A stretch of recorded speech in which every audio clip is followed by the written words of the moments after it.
Welcome back to the Whispers from the Shadow podcast. I'm Super Jimmy. I'm Ms. Pleasure. We have a weird one today. It came up on the spot between the both of us. We're gonna be a little like selfish in the sense on this episode. We're gonna kind of like explain what made us the horror fans that we are, like going from like as early as we can remember to like what made us enjoy it, whether it be real life or family time or whatever. Like what made us like who we are today. Yeah, and it's we kind of were just like going down memory lane, and it just popped into my head, and we were talking about it, and we wanted to see how this fit with you guys. Yeah, we'll offer the same question to you as always. What made you into the type of horror fan you are? What made you, what made the wheels turn and you like the type of horror that you like? Yeah, and it came up in conversation, but I'll kick this one off since Miz did the introduction. The earliest I can honestly remember, the first horror movie I ever watched, and I told Miz this was George A. Romero's Night of the Living Dead. And it was with my grandpa, who he primarily watches old school horror movies with Clint Eastwood, John Wayne, like Tora, Pearl Harbor, Band of Brothers, stuff like that. And the one time that he actually was like, let's watch something that I want to watch, he was like, what do you want to watch? And I seen at the time on, I can't remember what channel it was. I think it was like TLC. It was close to Halloween. And we saw Night of the Living Dead. And he's like, oh, this ain't too bad. He turns it on. And the first thing we see is like the arms coming through the windows trying to grab the main protagonist and everything like that. And we're like, oh, okay. So he goes and makes popcorn, comes back out, sits down with me, and we're both just sitting on the couch, just watching this movie. And then he goes, you better not have nightmares, boy. And I say, yes, sir. And then at the end of it, it's time for me to go to bed. I go and lay down, and I have really bad night terrors. It scares the shit out of my grandma. It scares my mom because I'm sitting in my sleep just my grandpa comes in, and I get woken up to, God damn it, I told you not to have nightmares. It's like those memories too, because like for me, my first horror movie that I really remember like seeing for the first time was the Stephen King book film Thinner, and like good one. I remember that terrified the shit out of me back then. But then again, like 6 years old, and then my brother and sister started getting the VHSs of like Friday the 13th from Blockbuster and stuff like that, Nightmare on Elm Street, Wishmaster, Candyman, and I grew up watching those. Because you were the youngest of the siblings, weren't you? Yeah, I'm the youngest of three, and it started that way. And then I remember like shortly after like really seeing that first film back in 96, I would go over to my grandparents, and my uncles would show me their favorite movies, which are the old classic horror movies, like movie monsters and what they grew up watching and so on and so forth, like King Kong, Godzilla. I was exposed to all of that, and it like really made my love for the movie monster specifically the best. Like that's why I love like a lot of body horror movies. Is it brings it into like with The Thing. It's like monster movies like that and stuff. I love it. It reminds me of family time, and it reminds me of like how like drastically different like horror can be considered within a short time. Oh, I agree. Those classic ones were some of the, in my personal opinion, some of the older movie monsters are some of my favorite ones to watch, because that like after the whole Night of the Living Dead fiasco, my grandpa, like he rented what was it, Bram Stoker's Dracula from early to mid 80s, I think it was. It was like that or 92 with Gary Oldman and Keanu Reeves. Right? And then right after that is when my grandpa got this. This was during VHS time, of course, early to mid 90s. And he got like a little VHS. It was a 2 cassette box, and it had 20 old school movies on it. It had Nosferatu, Frankenstein's Monster, Bride of Frankenstein, a whole bunch of the olds and great ones, and it even had some what are their names? The comedy duo. Abbott Costello, dude. Yes, Abbott Costello, and it was them meets the Mummy, meets the Wolf Man, meets the Invisible Man, and I like. Abigail's Meet Frankenstein is still like all-time classic. I mean, even with like So comedy funny. horror, how much it's like really changed. Because I remember like it was like, hey, let's like spoof it without really spoofing it like Abbott and Costello, but they still stick true to like how the original monster movies are. Also, apologize for the background noise. No worries. But it also is like seeing how parodies have happened for horror movies. Like you get your scary movies, which are like fantastic, like parodies of a lot of movies in general. And then like you get other ones that are like Haunted House or like Ready or Not, as like real as that could like in a sense be. Like it's just those like comedy changes like with it. Like it's still like more serious, but you see that like overtly comedy or comic skits. And it's great. I love it. Yeah. And speaking about scary movie, back when that was like still like just the comedy gold of that era, my grandpa rented it from Blockbuster on the request of my mom, because my mom wanted to see it, because it was this was right after In Living Color finally went off air, and it wasn't playing all the time on like BET or any of the other channels.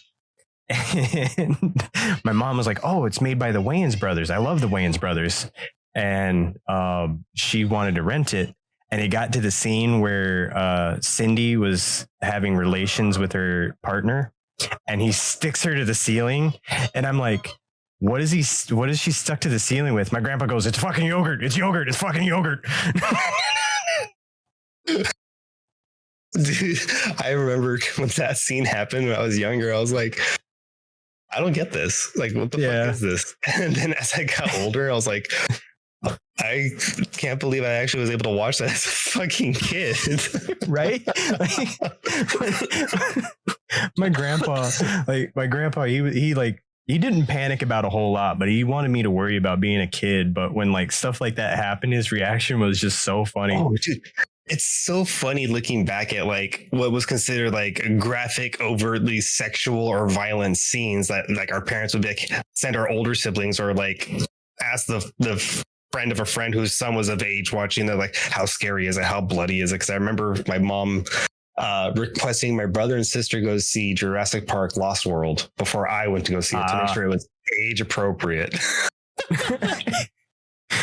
Dude, like I think the coolest thing about growing up for me personally in the era that we did was when I finally turned 17 and I could like get me and 3 of my friends into an NC-17 movie, because I was the one buying the tickets. So I'd walk up with like all of our money and buy 3 tickets for the NC-17, and they were like a fucking adult. Yeah. And I was just like, 3 movies for the Shining remastered director's cut, please. And they're like, "Can I see some ID?" And I'd be like, "Sure, my good man." The guy would be like, "Fake? This gotta be fake or something." Yeah, like always testing it. You do the corner trick where you like bend it, and it was real. It was a real state issued ID. And he was like, "Okay." So he'd hand me back my ID, hand me back my Regal Club card. My God. And then hand me the tickets. And then I'd go back to the arcade, which is right across the way from the movie theater. And I would hand my friends their tickets, and I'd be like, "Here you go, here you go, here you go, here you go." And then we'd go in, get our stuff at the concession. And then we'd walk up to the guy who was who would tear the tickets in half on the little perforated edges. And when I handed him mine, he was just like, because I looked the youngest out of all my friends, but I was the oldest out of some of us, minus my brother. My brother was a year and 6 months older than me, so he didn't really get carded a whole lot. But I would go through, and my brother didn't watch scary movies, but my friends did. So I would go in, and then my friends, he'd be kind of like, "Enjoy your movie." Very skeptical here. Yeah.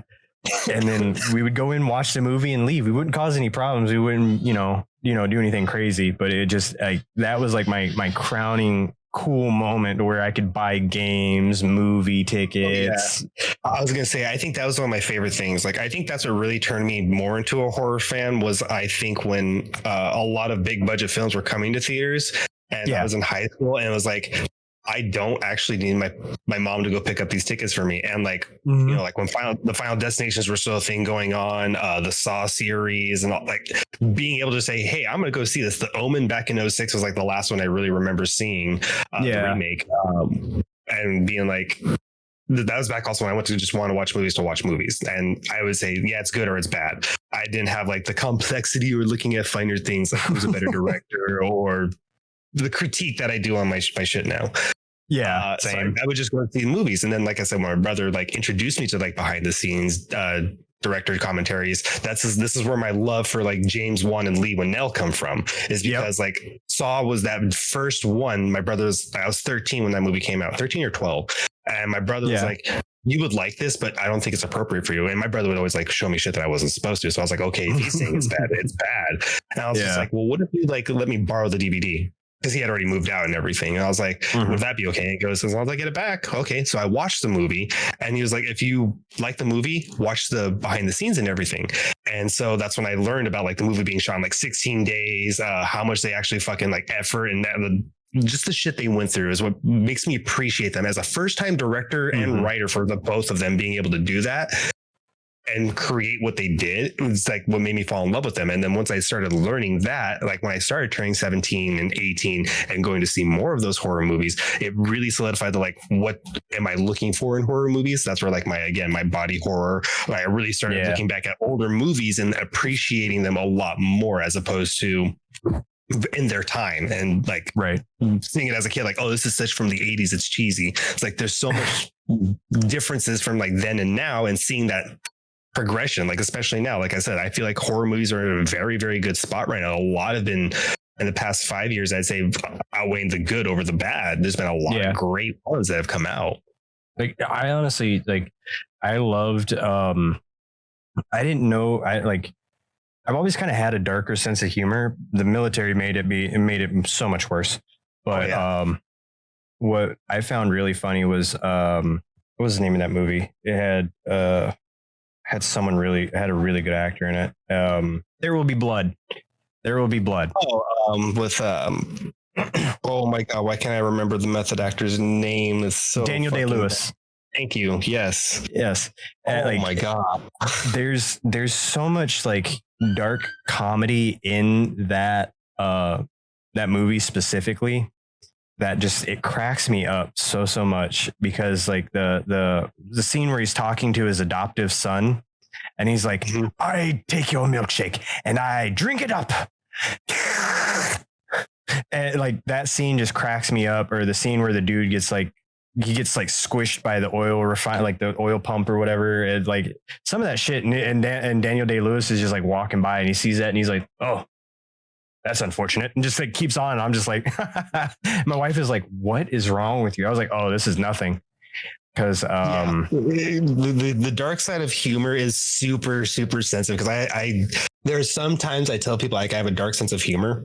And then they're like, well, how dark's your humor and stuff? And then you tell them like insert one that you think is a safe dark joke, and they're like, oh yeah, it's pretty fucked up. I laugh at that too. It's like, that's like being tame there. My shit's way worse. And then you tell them like one of your favorites or something like that, and they're like, that's more, but I don't like it. It's like, okay, can't be real with you. I gotta dial it back just a little bit.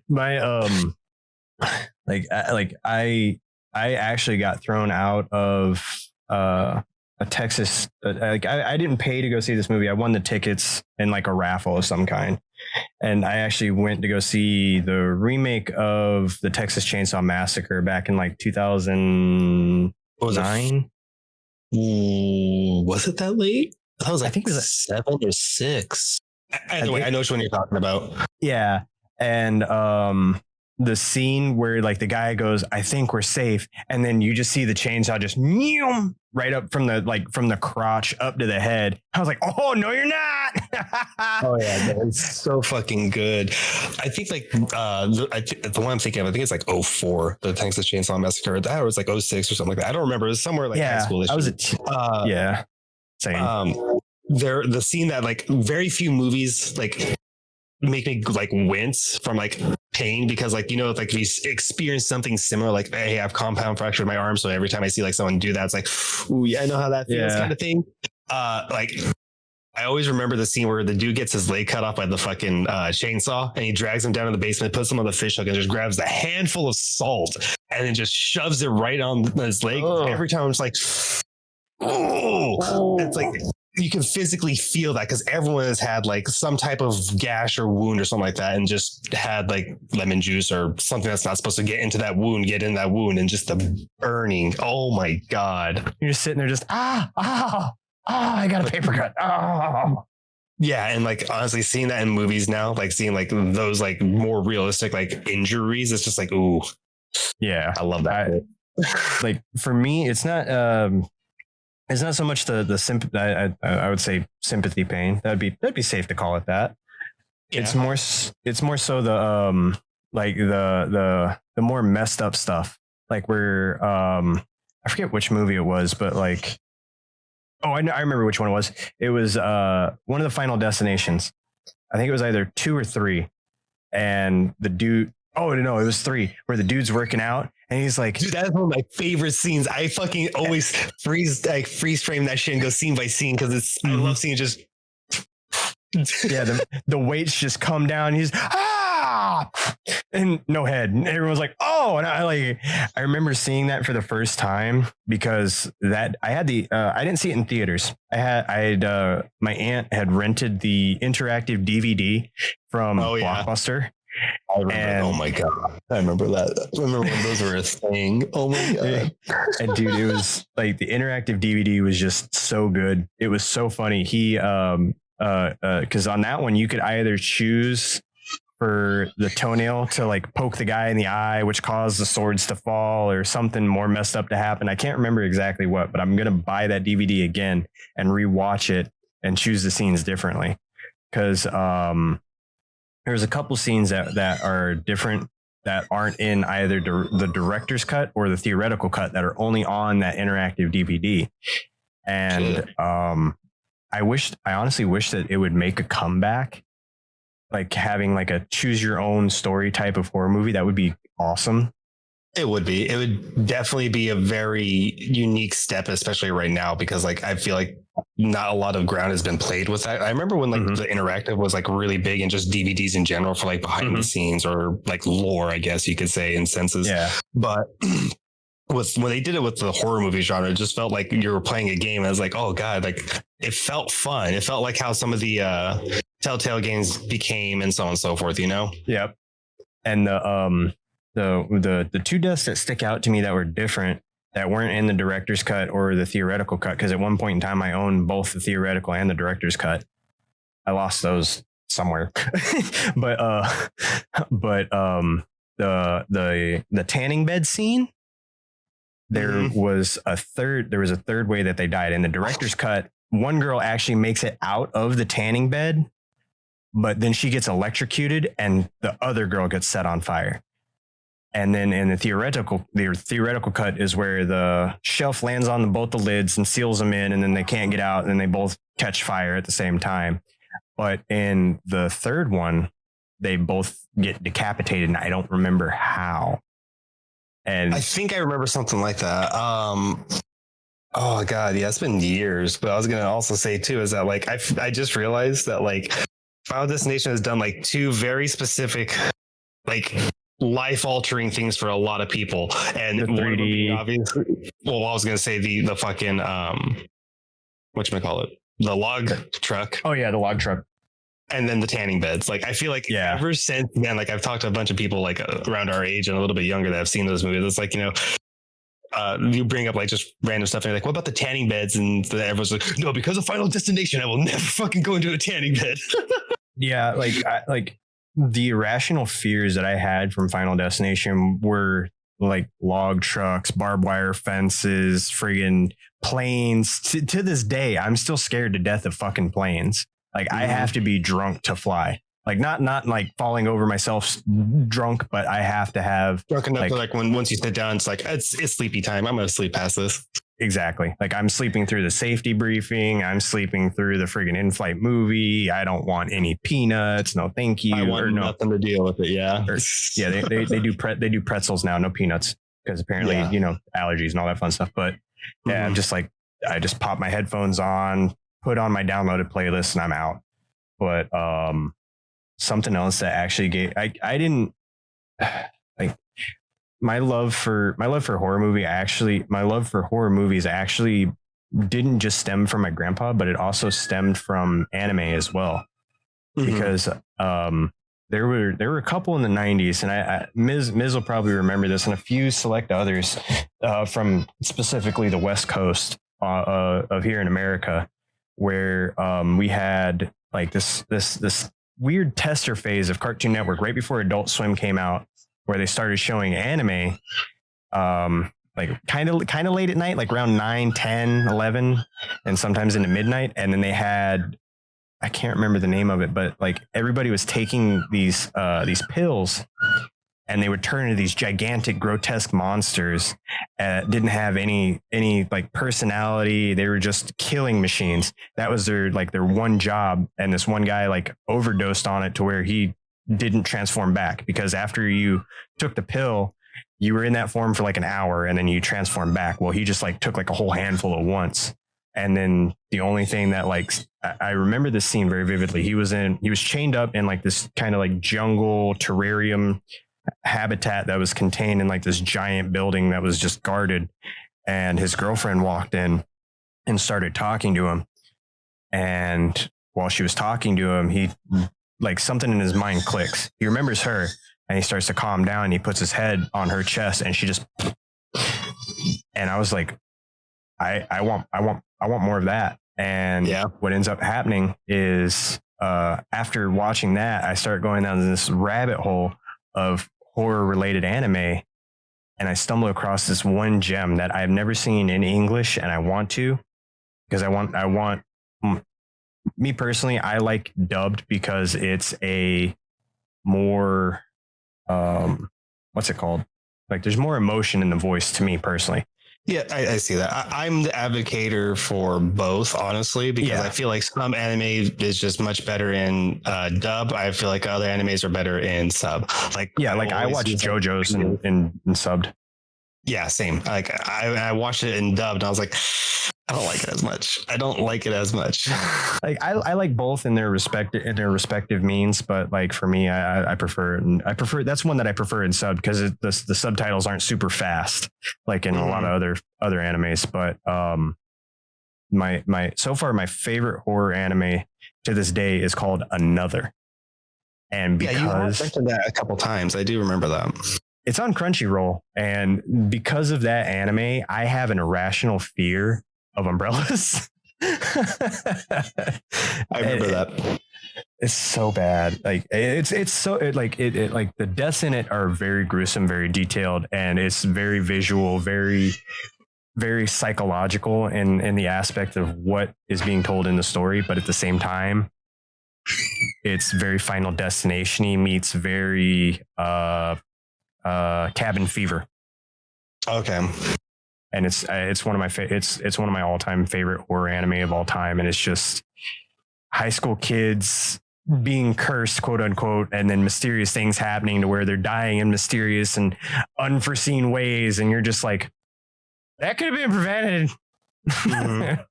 Yeah, no, I feel like that's also like my love from anime comes from specifically from Akira and how fucked up that movie looked. Oh my god.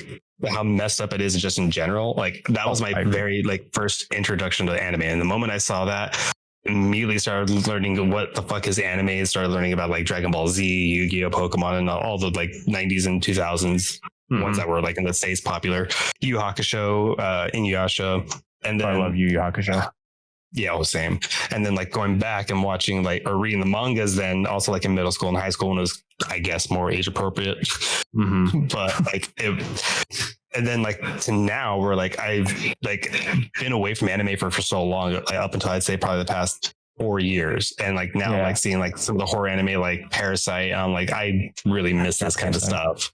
Yeah. Like it's thrown me back, and I'm just like, this is like the horror body dysmorphia, like body horror that I love, on top of it being like that horror alien invasion horror movie. And I'm like, I'm on board with this.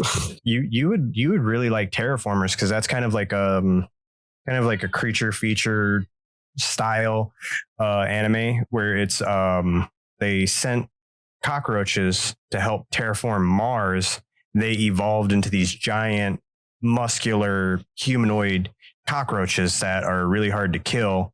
And then they give animal powers to forget how many people. I think it's like 100 people that are selected from Earth based off of like certain criteria and stuff like that. And then they send them to Mars, and it's just them fighting the cockroaches. I think you'd really enjoy that.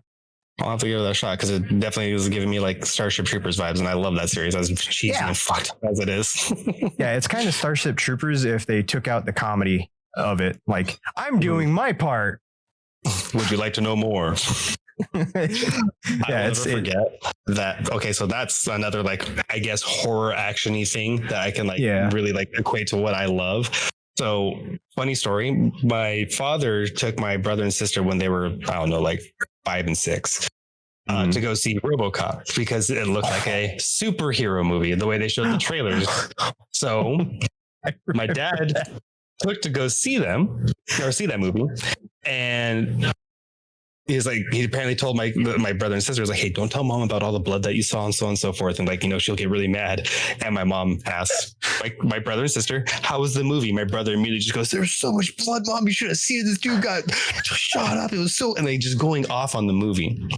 And my dad got in a lot of trouble for that. Well, fast forward to 1999 when Starship Troopers is in theaters. My brother and sister are like, hey, this looks like a funny little haha kill bugs movie. Let's take him to go see it. So they take me to go see it. Obviously, Starship Troopers is not just, hey, we're going to kill bugs. Obviously. And it wasn't until years later that me and my brother were talking. I was like, dude, remember how dad took you to go see that? And then you guys took me to see Starship Trooper? And he's like, yeah, it's kind of fate. And I was like, what do you mean? He goes, the director for RoboCop is also the director for Starship Troopers. So it seems I didn't know that. Yeah, Peter, I can't remember his last name off the top of my head. But yeah, it's the same director. And it's just the funniest thing that like a generational thing. It's like, hey, dad scarred my brother and sister with this movie. And it's like, hey, let's go take our brother to see this innocent movie that we didn't think was going to be full of blood, dismemberment, and nudity. So much nudity in Starship Troopers. Let's see. I think like my first kind of experience with that was honestly, because the first movie I ever watched in theaters was Blade 2. Like horror aspect-y? Yeah, like no, I mean like in general. Like like yeah, like we I never went to a theater prior to Blade 2. And my mom took me to go see that because I owned Blade 1 on VHS. And when we found out Blade 2 was coming out, we went and seen that. Same thing with Blade 3. But what was really funny is the first experience I have with like watching something that wasn't supposed to be fucked up, but it turned out to be fucked up was the second or third Friday the 13th. Okay. Because my mom had watched the first one with Jason's mom in the 80s, you know, because my mom was born in 74. So she saw that when she was a teenager. So she thought that the one that she had watched was whichever one she was going to let me watch. And then she just left the room. Like she just left the room. So it gets parenting. I'm like, this is of course after I watched Night of the Living Dead by George A. Romero. And I think I was pushing like 8, 9 maybe. And as I'm like sitting there in the living room watching the movie and everything like that, I see a woman just kind of pop up and just be naked. And I'm just like, my brain doesn't comprehend what's on the TV. And I'm like, this isn't scary. And at this point in time, my grandma, she was born, and give a backstory about my grandma. Everybody in mine and Mrs. community knows my grandma as Ninja Moonshine Granny, because she was born in Kentucky during the Great Depression, and my great grandpa, her dad, was a coal miner, so just old timey religious, you know. And she sees like right after the naked lady's off screen, so she doesn't freak out.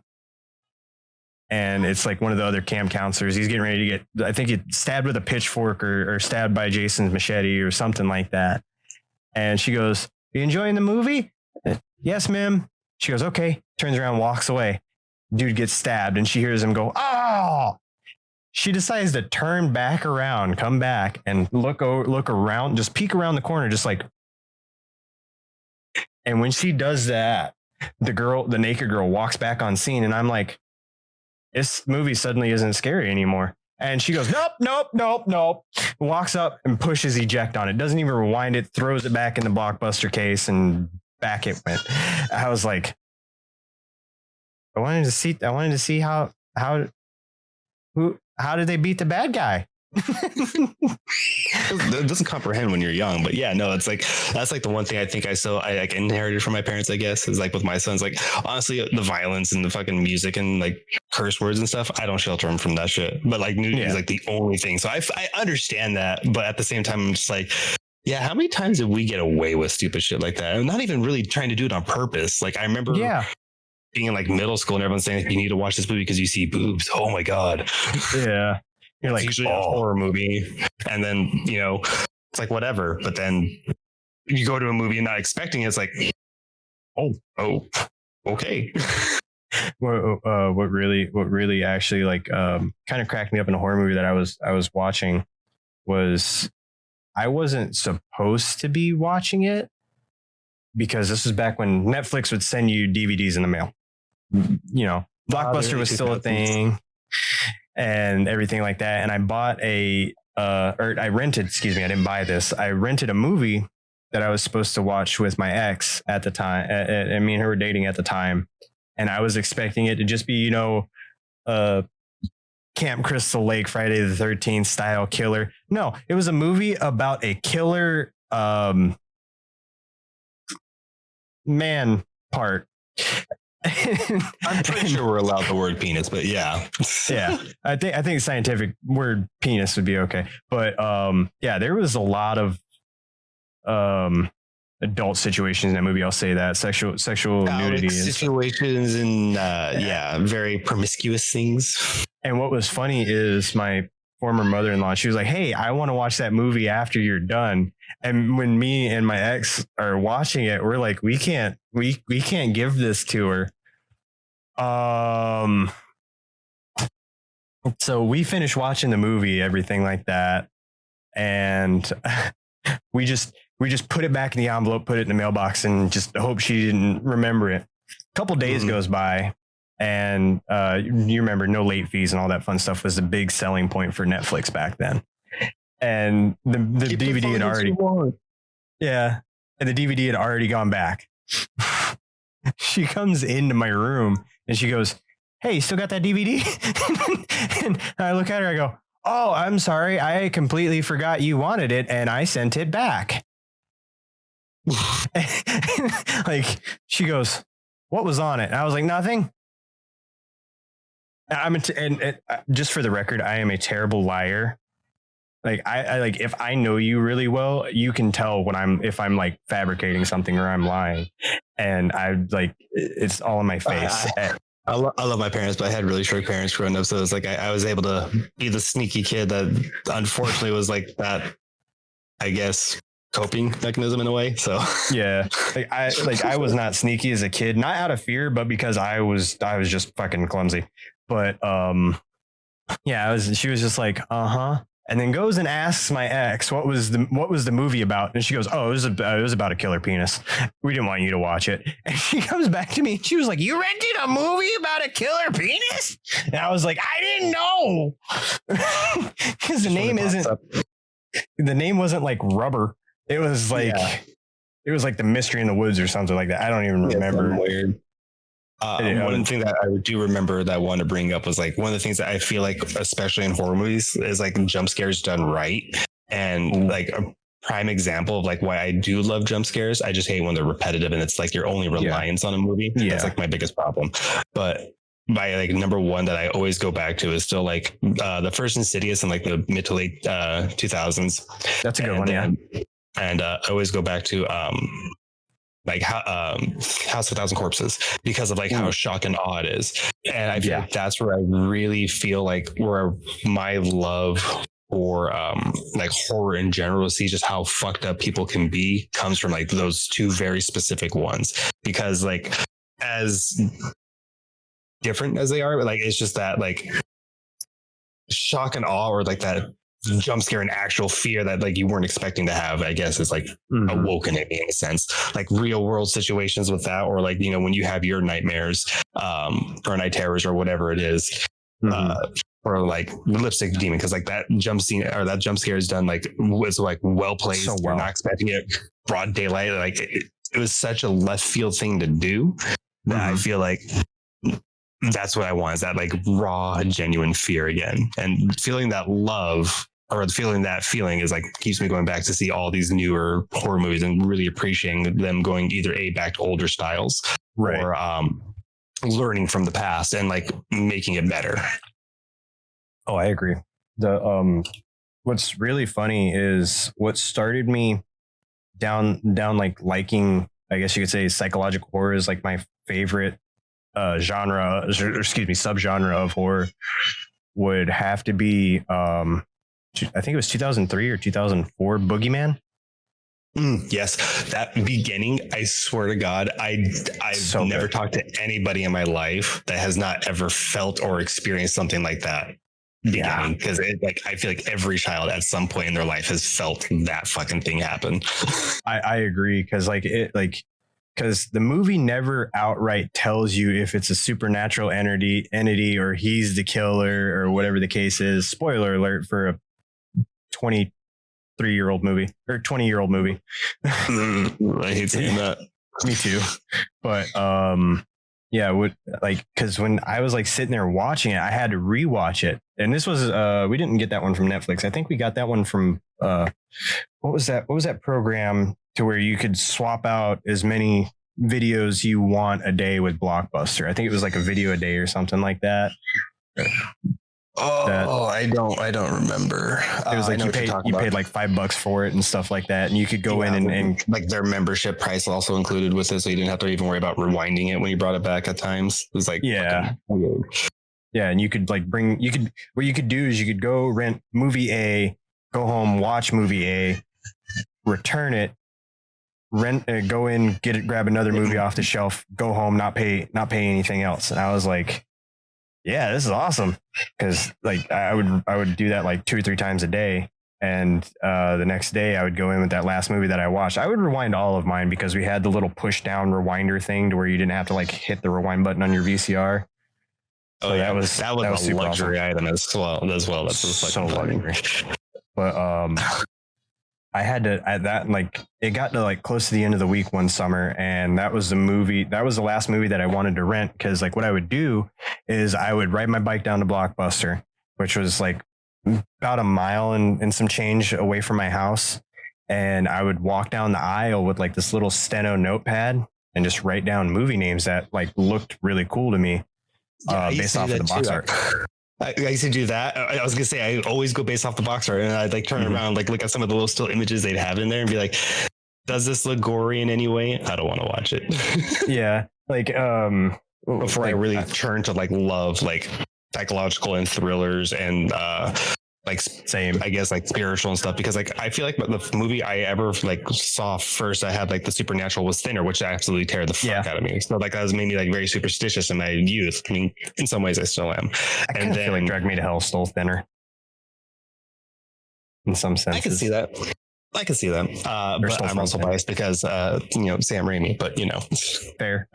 But yeah, like I'd say the second one that like really pushed that supernatural like psychological thriller aspect home for me was Stir of Echoes with Kevin Bacon. Like that movie was that is a good one. Still sticks with me to today. Like I absolutely love that movie.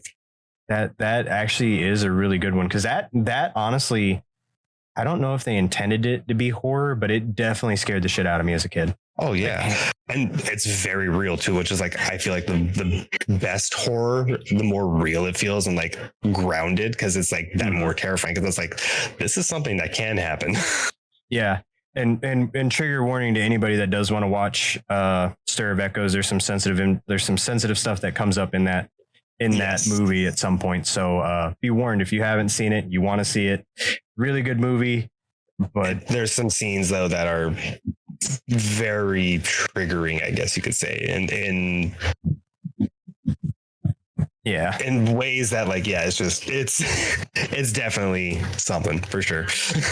sorry, took a quick pause break there, but yeah, I think a good non jump scare reliant movie for me that was actually really truly scary to me, honestly, I'd have to say was the first time I watched either Halloween 1 or Halloween 2. I can't remember which one I watched first. I know I watched them kind of out of order. Cuz what was that show network? I think it was AMC. They used to show like horror movies right around the time that they were right around like Halloween. They'd have like a horror movie marathon, and it'd be a bunch of like older ones. I think so, yeah, because that's where they also show like I think the original The Omen, Rosemary's Baby. Yep. I think Carrie was also on there. I don't remember. Yeah, no, AMC was like fantastic when it came to that kind of stuff, though, especially around Halloween, because like I also feel like that introduced a lot of newcomers, I guess, to the horror genre, like in an easy way for those people that always say, you know, I don't like scary movies, so I can't watch scary movies, they're too terrifying and stuff. And like those are the ones that you show those people, you know, where it's like no one's just really going to be scared of this. Yeah, like it's not like hey, let's watch Insidious 2 as your first like introduction to horror. Yeah, it's kind of like hey, let's show you these dated movies that are considered really cheesy and campy now. I mean, yeah, to little kids they're scary and stuff, I guess, but like to like an adult, it's like I can see how it can still be scary to some degree, but for the most part, it's like they're more than likely safe. Yeah, like let me see. That was like because I think it was the first. I think it was the first one because when Mike corners Lori in the closet and she like stabs him with the coat hanger. I think that was the first one. And been years since I've seen it, so I don't remember. Same. But yeah, like when she's like sitting there and he like walks by, or it's like dead silent, and then he just like bursts through the door. I was like, oh shit. And then that one utilized jump scares pretty well, but it wasn't like overly jump scare reliant. It was a whole lot more suspenseful from what I do remember, more than anything, where you're just like, okay, it was something. And what I feel like I love the most about it, I guess, as well, is the practical effects kind of sells a lot home as well. Yeah. I would specifically say, like, for me, it will always be like The Thing. Like, I still feel like even to this day, if you show some people The Thing, it's still considered graphic, scary, gruesome, and so on and so forth by a lot of today's standards. But I feel like that's also just the test of time of how good that movie was made. It's like, you look at like Jurassic Park. I remember going to the theaters when they re-released it, like in 94, 95, I do believe. Or something like that when I was 2. I don't remember. And fucking watching that movie between like the seat covers like this because I was scared of the T-Rex, you know, like that fear, like genuine fear like that, and being like anxious. I love that feeling. So like, I feel like with a lot of the horror games I grew up playing, like really shaped how I love also my horror movies, like your Silent Hills and Resident Evils, House of the Deads. Like it was a fantastic thing. Like for me, honestly, my introduction to horror games was a very niche game called The Suffering and The Suffering 2. My friend, because that was later. That was like Xbox, right? Mm-hmm. Yeah. It was on the original big black Xbox too, the one that like was so loud when you turned it on. And playing that with like the old ass controller where your black and white buttons were in the top right. I was like a kid playing that game. I was like, there's no fucking way. How do people play with this? My hands are like so tiny. You're like holding the controller like this. It felt so awkward. But like looking back at it now, it's like, it's still roughly like the same size as this, just a little bit bulkier on the bottom, where you made it was curved out more almost. It was like a Dreamcast controller. yeah, just about. But because I remember my friend saying, because he lived right down the street from me, so like me and him would play each other's Xbox games all the time. Like I would let him borrow my GTA, Vice City, and San Andreas. He'd let me borrow his what was that game? It was like NBA Street and The Suffering. NBA Street, dude. You want to talk about nostalgia, but oh my God. Yeah, like when I first borrowed The Suffering, he's like, dude, I can't beat this game. You play it, you let me know, because like any game that any of my friends let me borrow, even Smash Bros, I would max out as best I could, play them, give them back, and be like, hey, this is how you unlock this character, this is how you do this. Mm-hmm. And I remember especially with like Soul Calibur. Mm-hmm. So Soul Calibur was another one that I had. I love that game, but yeah, when I was playing The Suffering, like the first level is where you're that character starting off in a jail cell, and then everything just starts to go sideways, and you're supposed to stay in the light and all this stuff. I died so much, and it screamed so much. My grandma from across the house was like, shut the hell up. Yeah, I would say I still think Resident Evil. I was introduced to Resident Evil first before Silent Hill. Silent Hill 1 was very, very janky, very like rough starting, but Silent Hill 2 really like nailed the coffin home for it being one of my favorite franchises. I think that was like the case for a lot of people. That's fair. With Resident Evil though, like I still will never forget like the fear of watching my brother play it. And seeing the like very first cutscene of the zombie turning towards you. I had such bad nightmares for the longest time because of that, and it stuck with me. It's still one of my favorite games. I remember that scene too, because that was right around the time that like videos on the internet started to kind of surface and be a thing. It wasn't YouTube, but it wasn't YouTube. I mean, like Google was still just barely starting out in '96 and everything. Like it's insane. Yeah. To like even look back on that, like times before what we are like very considered normal now. Yeah, like dude, I could see like nowadays we can see like a game that we're excited for. Like I saw someone have early access to Remnant 2. I just skipped past the video. I don't want any spoilers. I want to go into the game blind and play it for the first time. But which comes out on the 25th, I think. So next week. Yeah, next week. So close. I'm so excited. Me too. It's going to be so much fun. But I remember back in those days, there wasn't, unless you like bought the actual guidebook for the game, that was like the only way you could tell what was coming next. Other than that, there's a couple things.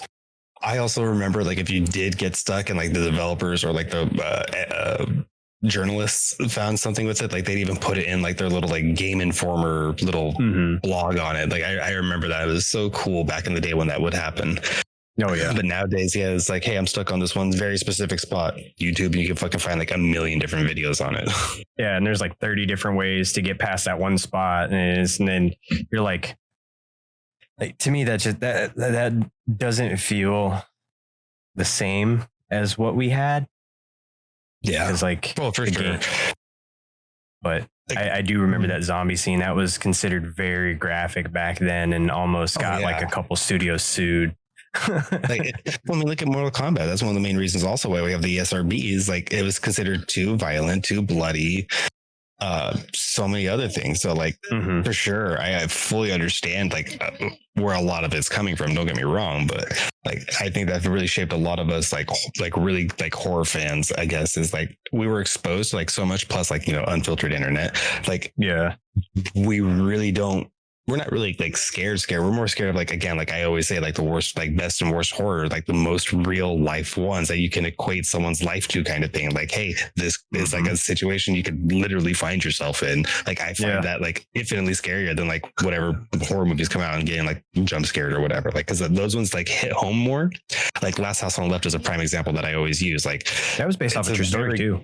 It's a very good movie, but like, it is such a like disgusting movie at the same time. I agree. Yeah. And like, but it's because it feels so real, and that's where it's like, oh. Because Last House on the Left was based off of a true story, I believe. Or no, or was it? I think it was Last House on the Left. unless I'm thinking of that. Remember. I just remember like Wes Craven in like the 70s, I think it was coming out, and like watching that one and like thinking that was like really fucked up. And then seeing the remake, I remember me and my friend being in the theater very specifically watching a very specific scene, very trigger warning scene. And like me and him are like looking at the screen, our mouth open, and we like just lean towards each other. Like, should we be even watching this? Like, it felt so real, and that is stuck with me. Like, oh my God. Yeah. And I think like what kind of turned me towards like creature features, honestly, was and like we always talk about it. We've talked about it on so many episodes, is honestly The Thing from the 80s. Is because one scene in particular sticks with me to this day. And I remember it, where the guy has a heart attack. He's laying on the table, goes to hit him with the defibrillator, and then his chest and stomach just open up into this giant mouth and bite down on his arms. And he just, I was like, rips it off, and he's just, oh my God. Yeah, no, that scene is such an iconic scene. I think that scene, and specifically the dog scenes, are like the most like iconic. My favorite scene is still the blood testing scene. That is my favorite. But that was another good one. And then the one where the head detaches from the body is the other one. Same chest burster scene, or the chest scene as well, because it's the head separating, because each individual piece wants to be alive. That's where they figured that out a lot, and that's where he came up with the test. Like, it's, oh my God, the movie is so good. I give the movie so much praise.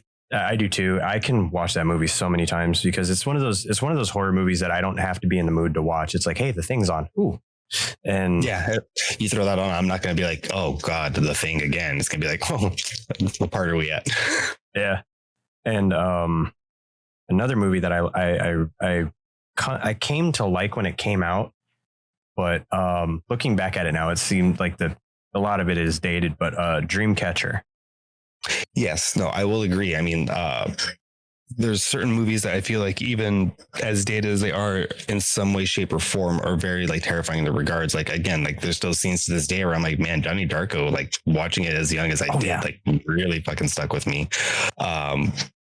You know, they made a sequel to that, and it was I did not. It wasn't. It's not bad. I understand what they tried to. I liked it for what they tried to do, and I understand what they tried to do, but it's not on the same level as Donnie Darko itself was. It's following the younger sister in that one. Okay. It's not bad. It's worth a viewing at least once. Like I watched it and made it all the way through. I remember bits and pieces of it. It wasn't as groundbreaking as Donnie Darko though. Yeah, I mean, like another one, like I would feel like for creature features, again, like my uncles used to show me, again, all the classic horror movies, but they also used to show me like the sci-fi ones, like the 50s, 60s, and 70s, like with giant insects. I brought this up before. With like them, Thing from Another Planet, The Brain That Wouldn't Die, like those classics. You'll know which one I'm talking about, but I remember one that was, I don't remember if it was from the late 50s, early 60s, but the two monsters were a giant tarantula and a praying mantis, and they were destroying some small town in like Oklahoma or something like that. I don't remember which one that is. I vaguely know what you're talking about, because like it's one of my favorite things about like 50s, like even like looking back at it, like it was a very big thing, was monster movies. Like giant monster movies were everywhere. It's like such a big trope. That and like Aliens in the 60s. It's like just the monster movies. Maybe like, again, with Godzilla, got in trouble at daycare because I was told that, yeah, this is a dinosaur, but like I got mad that he wasn't eating people. Kind of raised suspicions with my my babysitter. I remember Godzilla 2000. And Godzilla from I think it was 91, or not 91, excuse me, 99. Like 90, yeah, I think it was like 99 or 90s. I think I want to say it was 99, because the funny thing, I remember the biggest like controversy about the whole movie was like, what's Godzilla going to look like? Because no one really had done a different, like an Americanized version of Godzilla. And I remember that movie very specifically because my aunt was going to take me to go see it.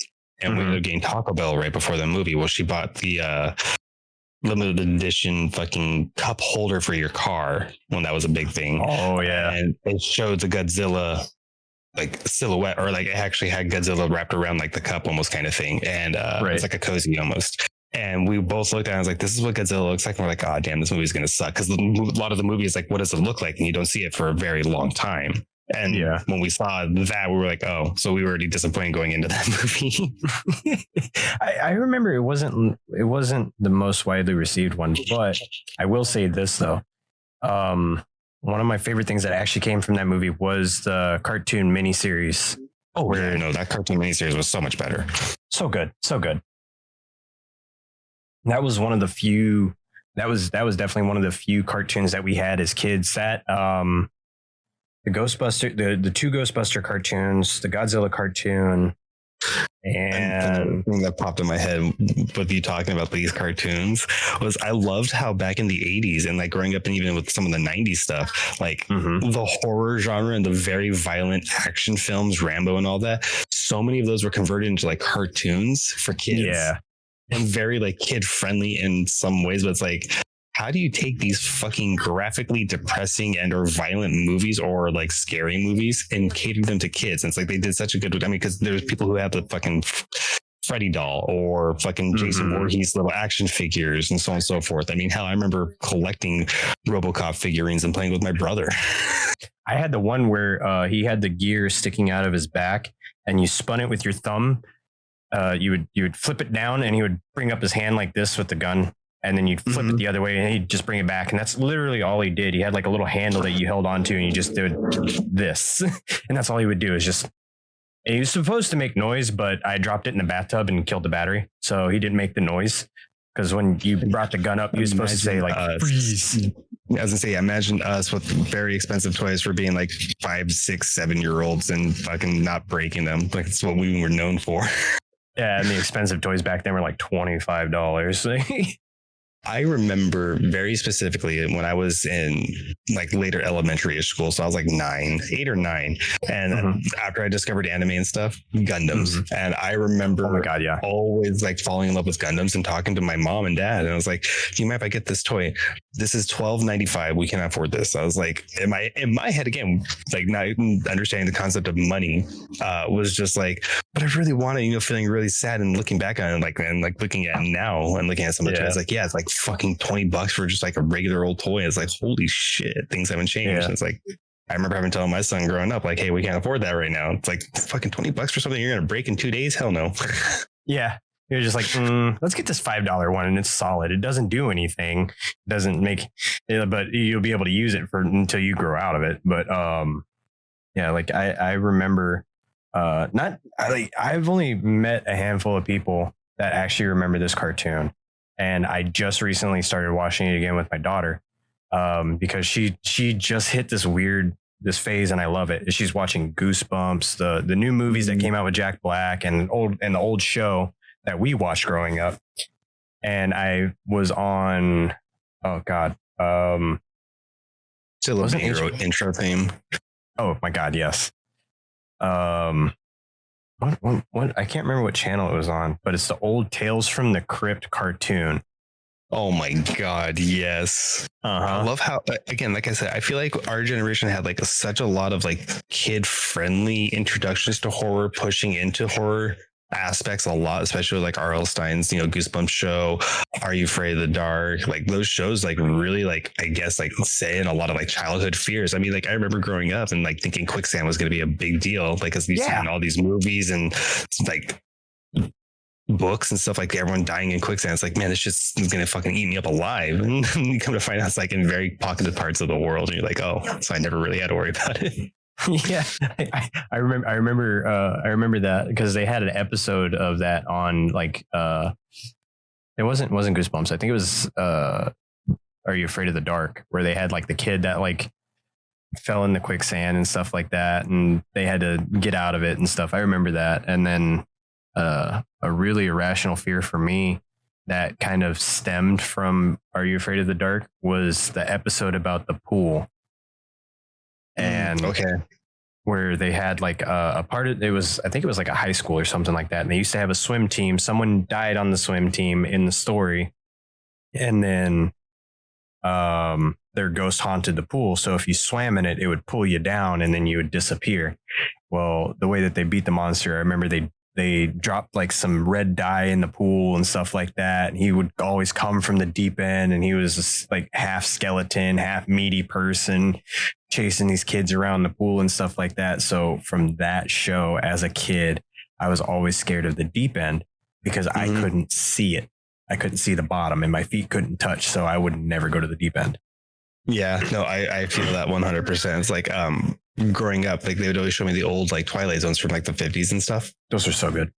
And like I always remember three very specific ones, which is The Howling Man, Enough Time, and what was the third one? Yeah. The third one was it came from a planet called Earth. And those three like really stuck with me. But it was like, what if we are on like this alien planet? Like just the childhood fears, obviously, but like it's like they stuck with me and set like a horror, I guess, like seed, whereas like that fear like of just the irrational and like out there fucking situations that you always think about, and it's just like sits with you, and it's done so well that I feel like even to this day, like certain movies like do give you that feeling again, but like not that the exact same feeling because it's like not the first time you're experiencing it.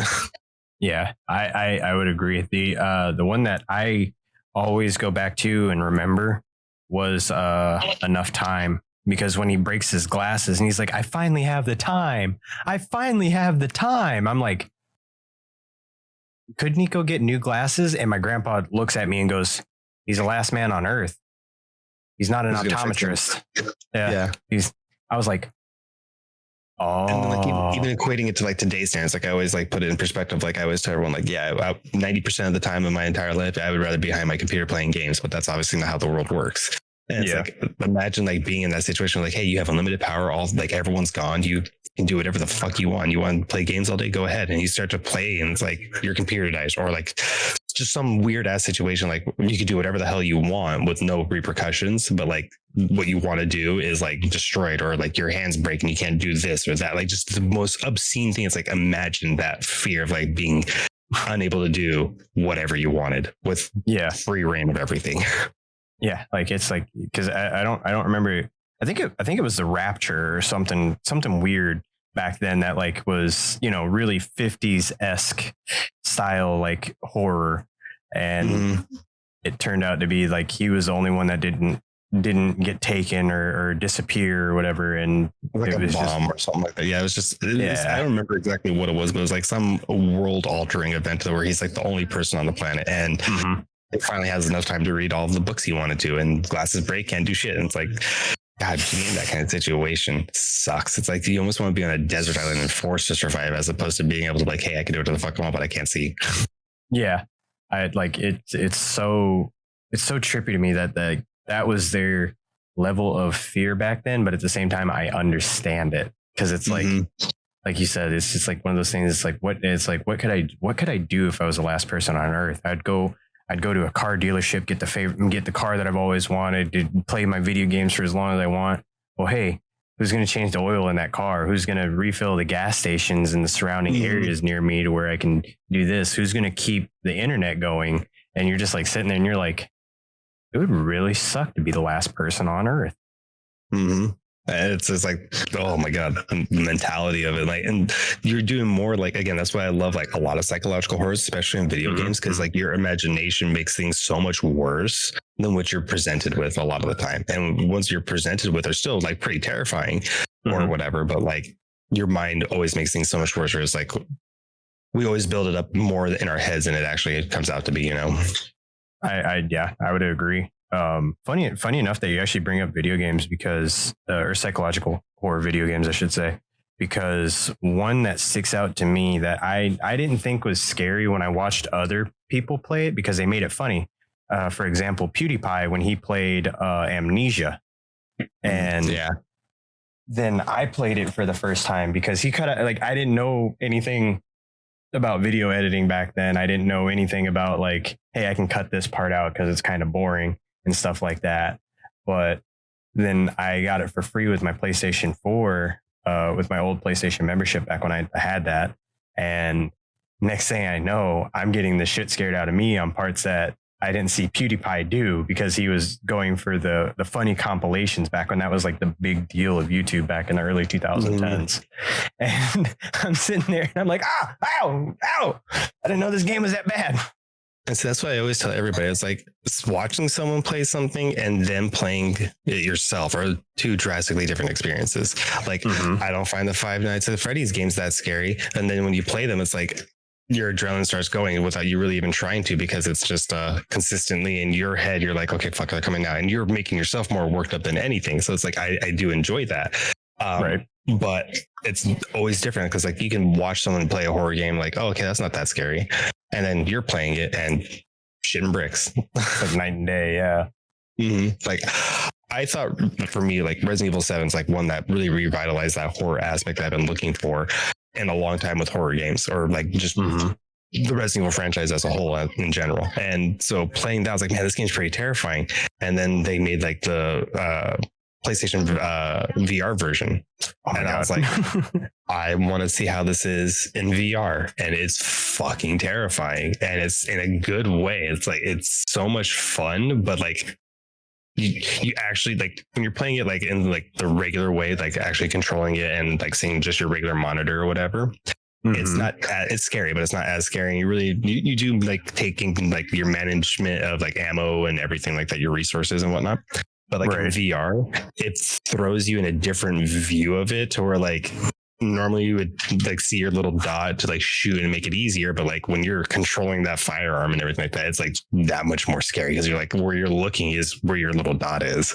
So oh wow, like terrifying. Because I played it on my PlayStation 4 a couple times. The first time I played it, I almost broke a friend's couch. Me and him both like, he bought it for me and he was like, I really want to watch you play this. So I started playing it. Scary part happens and we both jumped back and flipped the couch with us. His wife was so pissed. But then I played it again, and I have a bad habit of forgetting where scary stuff is in certain video games. Like if I were to go through and play the Dark Pictures anthology again, I can remember certain bits and pieces, but I don't remember where the scares are. Decision. Yeah. Like every decision sending this person to their death or whatever. Yeah, no, I feel that. I was going to say, like, for me, it's like with Silent Hill Homecoming specifically. Me and a friend used to play that game religiously. It's definitely very different than the Silent Hills we played in the past, but we really enjoyed it because we bonded over that. And yeah, it holds a special place to me because of that, for one. And two, that like we always, for some reason, that game would always have the weirdest shit happen to us. Like I remember one time very specifically, not condoning this, guys, no underage smoking, but like we went outside for a cigarette and fucking, it sounds like it's raining, but it's crystal clear sky, like no rain anywhere.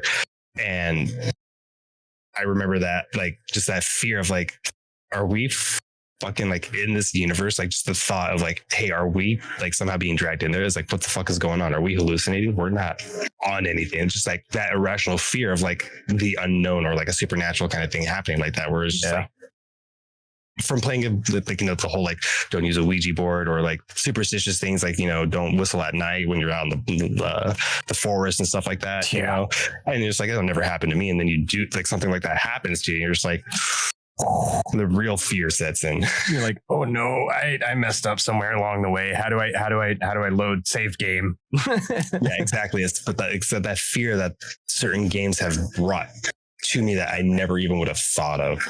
Or just like in general, that feeling. That reminds me more than once. Yeah, I have to say, you know, I can relate to that because there's a movie came out in the early 2000s. It was like 2005 or 2006, and it had Frankie Muniz in it. And the basic premises of it was they got access to this game, and if they died in the game, they died in real life in the exact same way. And I remember playing the I just said it. I'm drawing a blank here. The game, the Suffering, the Suffering, yes. Okay. I remember playing the Suffering after watching that movie and thinking, if I die in this game, I might die in real life now. Like it was just a irrational fear, but irrational fear that it sets into your brain. Like it is so fucking funny how shit like that happens. And you're just like, But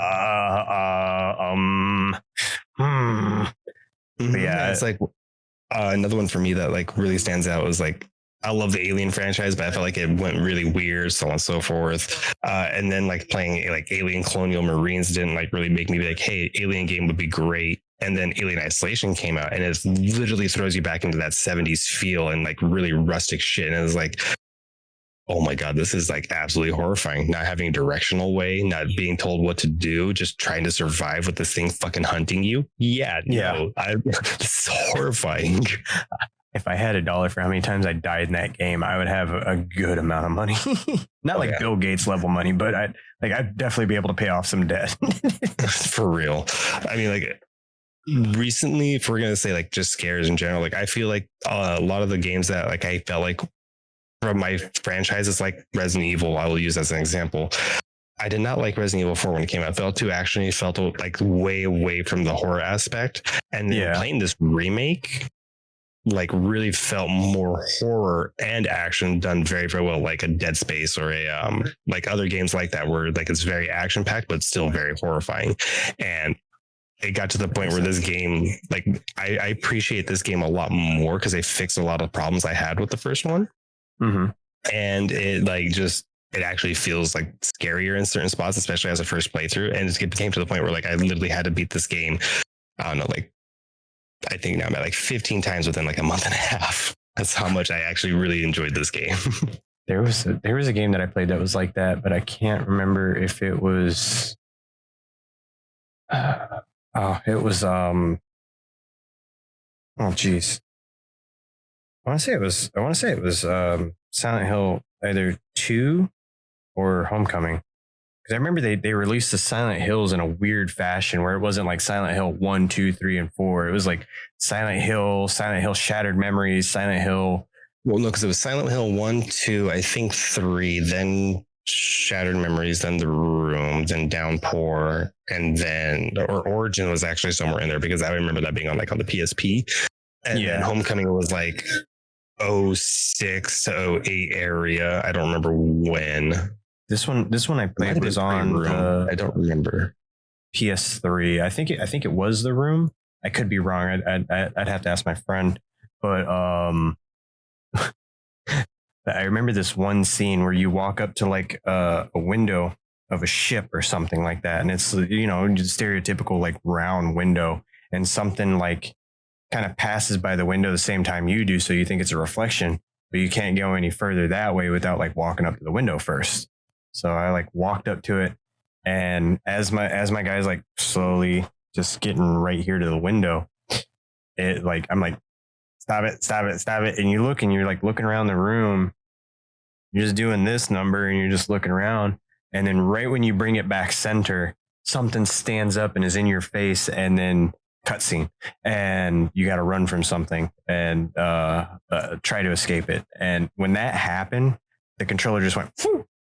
Mm-hmm. And just, like that's where I always go back to like very, very effective way. I love like Insidious is like very effective jump scares and not like overdoing it. Like those really good timing ones are like really stick with you. I think like there's been a lot of other games recently, I feel like, that are really doing the jump scares again, but like doing them proper, not just your stereotypical Five Nights at Freddy's jump scare every 2 seconds. Or like Outlast, where it's you have no way to defend yourself. I mean, Outlast Trials, I heard, is like a very big improvement. We had this talk with Irish when he was on, and like I'm excited but not excited for how some are coming out. But like I think like more so, I'm more looking forward to like the horror movies coming more than the video games. Yeah, I have to agree because I kind of want to try the Outlast Trials. But like, it's not one of those games that I'm excited for, like Remnant 2, because you've been talking about it for like the last year. I'm like, once we heard the announcement, I think is when we were like, oh my God. Yeah, because you told me about it. You're like, hey, have you heard about Remnant 2? And I was like, no. You're like, it's coming out this year. I was like, oh. Yeah, And dude, then it looks so good. Oh, I pre-ordered it. I pre-ordered it late last month or middle of last month, and now I'm like sitting here and I'm like looking at all the games that I have, because I have I still need to finish Ghostwire Tokyo, which I actually really enjoyed. I heard mixed things about that, but I like to have my own opinion on it. It looks really, really interesting. It is like something I would enjoy. Just I would probably be confusing because I don't have the like mindset, I guess, or the smarts for it. It's no, you would. It's how to put it without spoiling anything. It's very legend oriented in the Japanese I scene. did hear that. They have a lot of yokai, which are kind of like evil spirits that are in those the same Japanese ones that are lore. like the demon masks and everything, right? Or am I No, thinking those different. the demon masks are oni, but yokai are like evil and trickster spirits and stuff like that. Like what's the one that comes to mind? The slit mouth woman. Okay. For those that don't know the story about the slit mouth woman, bless you, babe. For those that don't know the story about the slit mouth woman, it's a woman that in Japan, it's kind of a fashion trend for them to wear, or it used to be. I don't know if it still is, where they would wear face masks and stuff like that, or a lot of people just wear it just to be healthy. And a very pretty looking woman will approach you on the street wearing the face mask and stop you and ask you, "Do I look pretty?" And then you'll say yes or no. If you say no, she kills you on the spot. So if you say yes, she then takes the mouth mask off, because it covers up to her eyes and then just below her chin. And she'll take the mask off and she'll have a slit going from the corners of her mouth to each ear. And then as she asks you again, "Am I still pretty?" If you say no, she kills you. If you say yes, she then makes you look like her and then kills you. So it's a death sentence. But one of the evil spirits in the game is her. And it's not like a boss battle with her, if I remember correctly, but you do fight her a couple times, because the premise of the game is very, very wild, and I love it, and I need to finish playing it because I actually really did enjoy that game. It's not scary in like a horror actual sense. Yeah, it's like oh God, it got me kind of sense as on some scenes, but it's a very good game. It is horror. It is on the horror oriented, because everything you do does deal with spirits, demons, and evil things. But at the same time, you get like really cool powers. That's fair. Yeah, and that just going back into like a lot of this like classic stuff too, like throwing back with like the generational differences from all the like horror movies we grew up with to like even now. I feel like I remember really looking at movies not as a whole back then, and I always like will stand out with oh my god, what was it? I would think it was 2006 The Omen remake, where it was like you're young and edgy and trying to be like cool to say you saw these movies and so on and so forth, and then like watching it be like, oh, it was god awful because it wasn't bloody, you know, trying to be like all edgy and cool. Yeah. And then like looking back at it and like seeing like the more like morality of certain movies, or like some of my favorite films, like I still praise Devil's Advocate as one of my favorite like thrillers. It's very, very good. It's still aged like really fucking well. Oh my God, Al Pacino and Keanu Reeves did so well in that movie. Oh yeah. Normally in like situations like that, like the bigger hitting actor, which was, you know, Al Pacino before Keanu Reeves was a big actor as he is now, like he would be the quote unquote show stealer. Like he would be the one that makes or breaks that movie. But him and Keanu, I think in that movie played off of each other so well. So well. And it's still one of my favorite movies. It still holds up today. It's still done very, very well. And what I think is really funny, there aren't many CGI effects in that movie. Like I think most of them come in like at the very end, if anything. Like most of it's all usually practical too. The way they do a lot of it, it's just I fucking love that movie. It's good. Another movie that shouldn't be scary, but to me is like even to this day, like it still kind of freaks me out. Is that movie Meet Joe Black with Brad Pitt? Oh yeah. where he is portraying death in the human world. And I'm like, dude, that would be terrifying. Like, what if that actually happened? And as like, you'd like say you're just, I don't know, out shopping at the mall or something like that, and you pass by somebody and they're like the physical manifestation of death in our world, just kind of like eyeballing you, and he's just like, I'll see you in about 70 years. And you're just like, What do you mean? what? Like, to me, I could see that, like, even though it is a very wholesome movie, but I could see that being a very terrifying movie if done by the right person.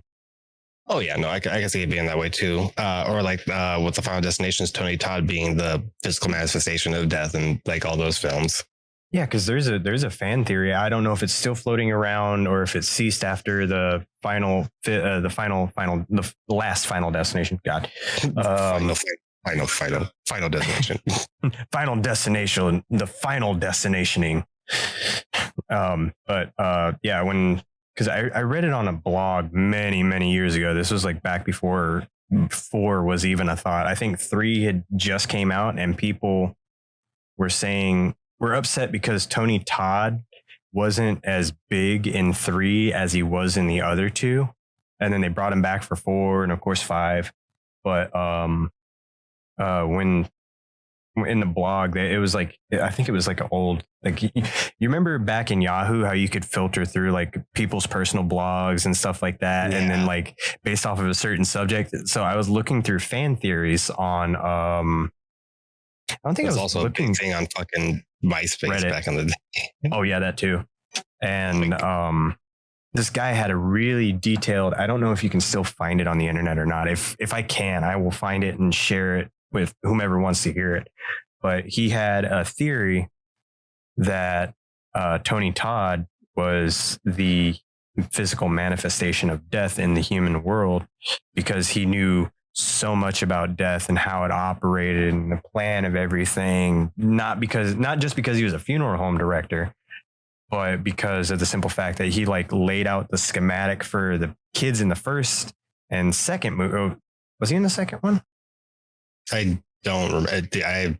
There's a lot of movies I need to rewatch again, because like I've been on this like huge 90s like either like action or like just old school horror. Like I've been watching like a lot of old thrillers, like Seven, Taking Lives. I fucking love Seven. I haven't watched Taking Lives in forever. Yeah, it's just going back in time and watching like some of those older ones. I'm like, God, some of them still hold up. Some of them obviously like didn't age well. Like End of Days, I still love it, but it's obviously like very dated.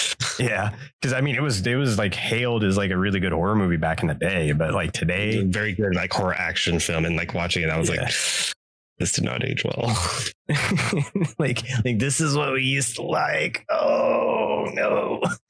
But yeah, like I know exactly what you're talking about, because I was like that with it was Lake Placid 2, I think, or Killer Croc. I can't remember. But it was like you remember the Sci-Fi Channel? Mm. It was their version of Lake Placid, and it was a lot gorier than what Lake Placid was, even though Lake Placid was still pretty, gory for its time. But yeah. And I just remember like every Friday through Saturday was like their horror movie marathon. Like they would just show like all their B-rated horror movies and stuff like that. Like I'm a big fan of B-rated and foreign horror today, along with psychological horror. But one of my favorite B-rated horror movies I've never been able to find a copy of is a movie called Pinata, where you did mention that. I think we were talking about that with like some of the classic movies. I think it was, or it wasn't a classic movie, was it? It came out in early 2000s. So by today's standards, it'd be a classic. Don't say that. I mean, hell, the music band, the music bands, the bands that we listen to growing up now for like hard rock are playing on classics. Yeah, and they're also considered dad rock. And I'm like, this is no. like I put on friggin' 3 Days Grace, like their older album, their debut album the other day, and I was like sitting there listening to it, and I was like, I hate everything about you. And my daughter is like, Dad, why are you listening to the old stuff? I was like, huh? How'd you know this was old stuff? And she was like, cause it came on the radio when Mom was driving one day and she was listening to old rock. And I'm like, yeah, it hits different. I remember asking my son one time, I was like, hey, she's 8. Like, what kind of music? Yeah, mine's 15. And I remember talking to him about like music one day. And he's like, show me some of the stuff he listens to. I was like, this reminds me of like a lot of video game music. And he's like, yeah. I was like, if I show you some of mine. So I show him some of my like power metal. And he like loves like Bloodbound and good one, Dream Evil. And I was like, okay, let me show you the stuff I'm listening to now, like my deathcore, death metal and all that. Like, yeah, this isn't really my thing. I was like, oh, that's fine. And then also like out of nowhere, I was like, I'm gonna play like a harder band that I think you might like. I started playing Breaking Benjamin. And he goes like, oh yeah, dude, my friend's dad listens to this. I was like, what are you trying to say? And he's just like, well, it seems like, because he's an older guy than you, it felt like it was just like old people music. I was like, it just hit me home. I was like, dude, no, don't say that, please. Just ow, right in my age where it hurts the most. What was it? I was listening to something the other day. It was a older pop evil song, and for some reason it reminded me of and Miz is gonna murder me for this, but I like the first two, just the first two Resident Evil movies, even though they're not. I know I will 100% agree with you. I will always defend the first two movies because they are the closest to the video games. After that, I say fuck those movies because I think they're absolute shit. Same. That's also, again, I know they're very good action films. My wife loves them and so on and so forth. But for me, yeah, I hate them on the principle alone of them fucking up the story, for one. And number two, my biggest problem is like they literally do what I have a problem with, like with the MCU right now, is like they're literally grabbing like bits and pieces from like several different story arcs and just mashing it into one. And it just really, I don't know why, it just like makes me so irate with it. It just, I hate it. So like before I actually had friends, I had comic books because my grandma was always scared because in the 90s where I lived, it wasn't like the safest neighborhood, but we my grandma would like let me go outside and play as long as like I was within earshot of her, she could see me and stuff like that. But outside of that, I would get comic books from this comic book store that was like, I don't know, like 10 minutes up, like 10 minutes downtown from where I lived. And this is in Denver back in the 90s. And the comic shop, since we were poor, they had a deal going to where you could walk in and buy a pack. It was called a mystery pack, and you could buy a pack and each one was a different price. So you had a $3 option where you paid $3 for a mystery pack and you got 3 comic books in one pack. And it looked like a giant playing card pack that you open up and you pull out the comic books and you see which ones you got. And they were handpicked by the store owner, whose name was Tony. And he was a family friend of my mom. So whenever I would have like $5 or $10 or something like that, you could go in, you could get the $3 pack, the $5 pack, and the $10 pack. Eventually he had a $15 pack, but I always went for the 3, 5, and 10 because those were like the best bang for your buck ones. Because the $15 one, you didn't get anything special. You just got a random playing card in the pack with the comic books. Yeah, like a promo card that we were like at the time like, oh my god, it's a promo card, and now we look back on it's like, oh well, they made just like a shitload of these. Mine are special.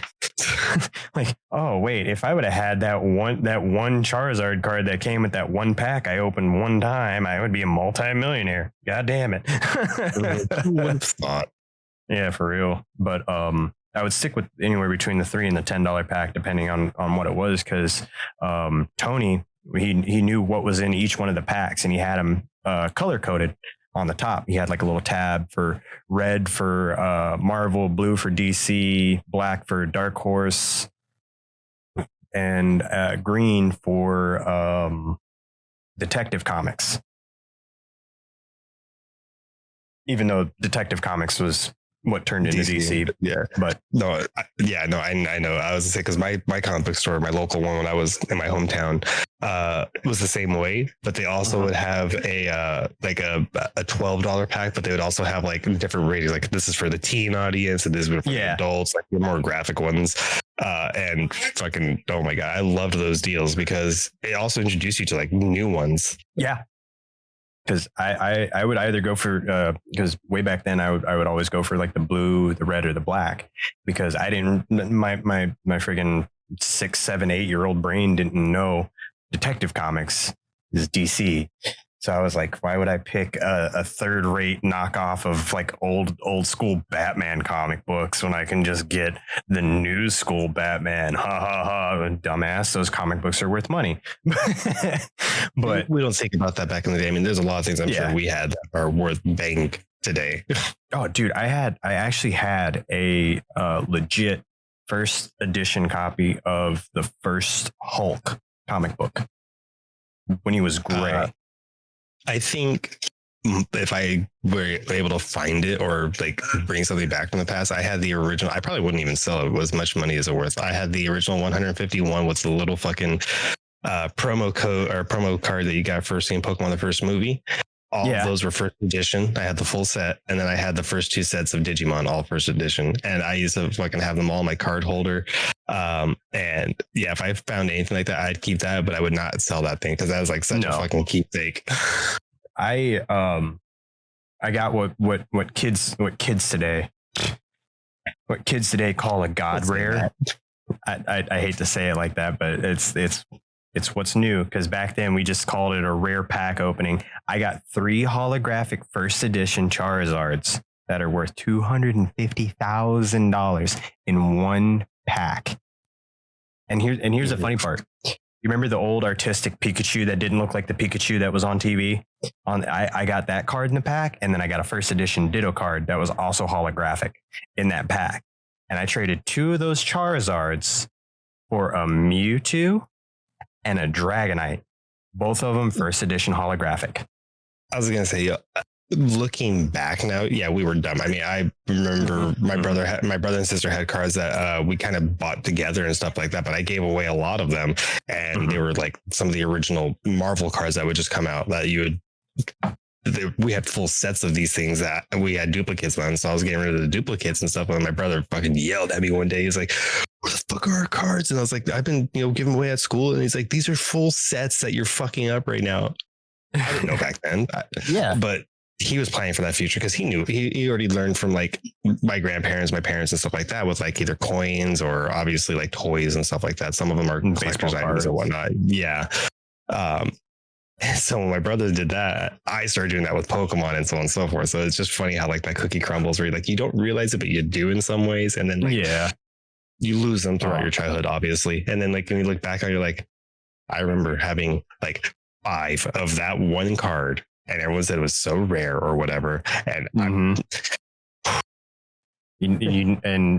what's actually like really funny is when it comes to like Marvel and DC movies and stuff like that, if I go see it with a group of friends or something like that, I'm the resident. You're the resident informer. Who is that? What's that? What's going on? Yeah, they're like, who is that? And I'm like sitting there and I'm trying to think. They're like, what was the movie? I went and seen Eternals. Not good, by the way. I saw what they tried to do, but they mashed like several storylines together. I was not happy with that. No, I was looking forward to that one too. The same thing with fucking Inhumans, but yeah. Anywho. At the end of it, my friend looks over at me and he goes, Who is that? What's the significance of that sword? And I'm sitting there staring at it. Spoiler warning for the post credit scene. I was like, he's the Black Knight. And my friend looks at me and goes, who? I was like, he's one of my favorite Marvel stories. Like, I don't like him as a character because he's kind of a douche, in my personal opinion. Fucking Hank Star Pym. Fox. Hank Pym. Hank Pym as well. Like Hank Pym. Yeah, he's a cool superhero and all that. Ant-Man's great and blah, blah, blah, blah, blah. But like, a lot of his arcs, like, man, dude, fucking Hank and then Scott, pretty big dicks. Yeah, and not in like the way that freaking Paul Rudd makes him out to be, to where he's like, haha, I'm sarcastic and funny and lovable. No, it's like, hey, I shrank an entire universe and then destroyed it by accident on purpose. Oops. You're like, hey, I accidentally got too drunk and beat my wife again. Whoops. Yeah, like oh, hey, by the way, you remember how I told you? Did you remember Wasp? How I told you how your mom accidentally shrunk herself too small? I did that. That was a test on how small I could make it. Sorry. We don't know what happened. We don't know what happened. Yeah.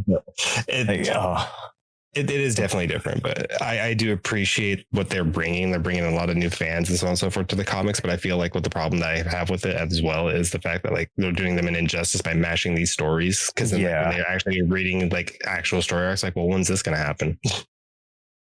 Yeah, and well, I do and I don't appreciate what they're doing for the new comic book world, for the new comic book fans. And it has nothing to do with any of what everybody else is pissed off about, but it's these people that are like, well, in the movie, it's like, dude, no, you can't. You're going outside the source material, because a lot of people only know the MCU, and that's where I do like have a problem with it at times, because it's like they speak from the MCU being the one true all. It's like, dude, these were literally years before this was even a thought. Yeah, like what was it? I got into it wasn't an argument. It was more like a very passionate debate. Because a friend of mine, he became a Captain Marvel fan, which I personally don't like Captain Marvel, just for the simple fact that she doesn't have. I love Ms. Marvel before Captain Marvel, but I like the movie for what it was, but like, as a comic book stand, there's very, very few arcs with Captain Marvel that I appreciate, and male and female version. Yeah, and what he said, like, it irked me. He goes, well, Captain Marvel's the strongest Avenger. I said, hold, stop right there.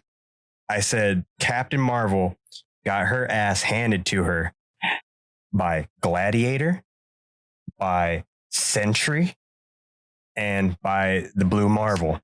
I said, do you know who's beaten all three of them? He goes, no, who? I said, Hulk. Hulk has beaten all three of them. I said, do you know who's beaten the Hulk without any specialty? He goes, who? I said, a very pissed off Thor. He didn't even use Mjolnir for that fight. And it wasn't like World Breaker Hulk, which World Breaker Hulk was. That's a whole other breed. Yeah. Like I said, also one of the things I always think, it was like Stanley and Jack Kirby says, like, I remember Stanley is the one saying it for sure, though, was who's going to win or how does it turn out? It's like, however the writer wants it to turn out. So it doesn't really matter. The comic book code, the good guys always got to win. That's like the one unfortunate thing that I do hate, but I do appreciate, because it's like, you already know how it's going to, like, it's how does it get to that end is the biggest thing. Yeah. Because they do a really good way of storytelling, especially in a lot of like the 80s and 90s arcs. I felt like are some of the best, but yeah, especially with comic book worlds now too, it's unfortunately dying again. And it's really sad to see. I'm one of the few people that did not like Crisis on Infinite Earths. I did not like that Crisis. It's 50-50 for me. There's some spots out of it that I got, but I appreciate it. But no, I see what you mean. Yeah, because we got the New 52 shortly after, which I did like the New 52. Like how they modernized a lot of the New 52. That's what I really appreciated, especially with Superman, like, because he's such a stagnant fucking character. Yeah, he's like, oh, I stand for justice in the American, the truth, honor, justice in the American way. And then like New 52 happens and you're like, they killed Lois Lane. And you're like, oh yeah, by the way, that's an Elseworld story, which like, you're like, wait a minute. And then you get storylines like Injustice and stuff like that. But I love the Injustice storyline. There's one version of Marvel that I actually really, really love.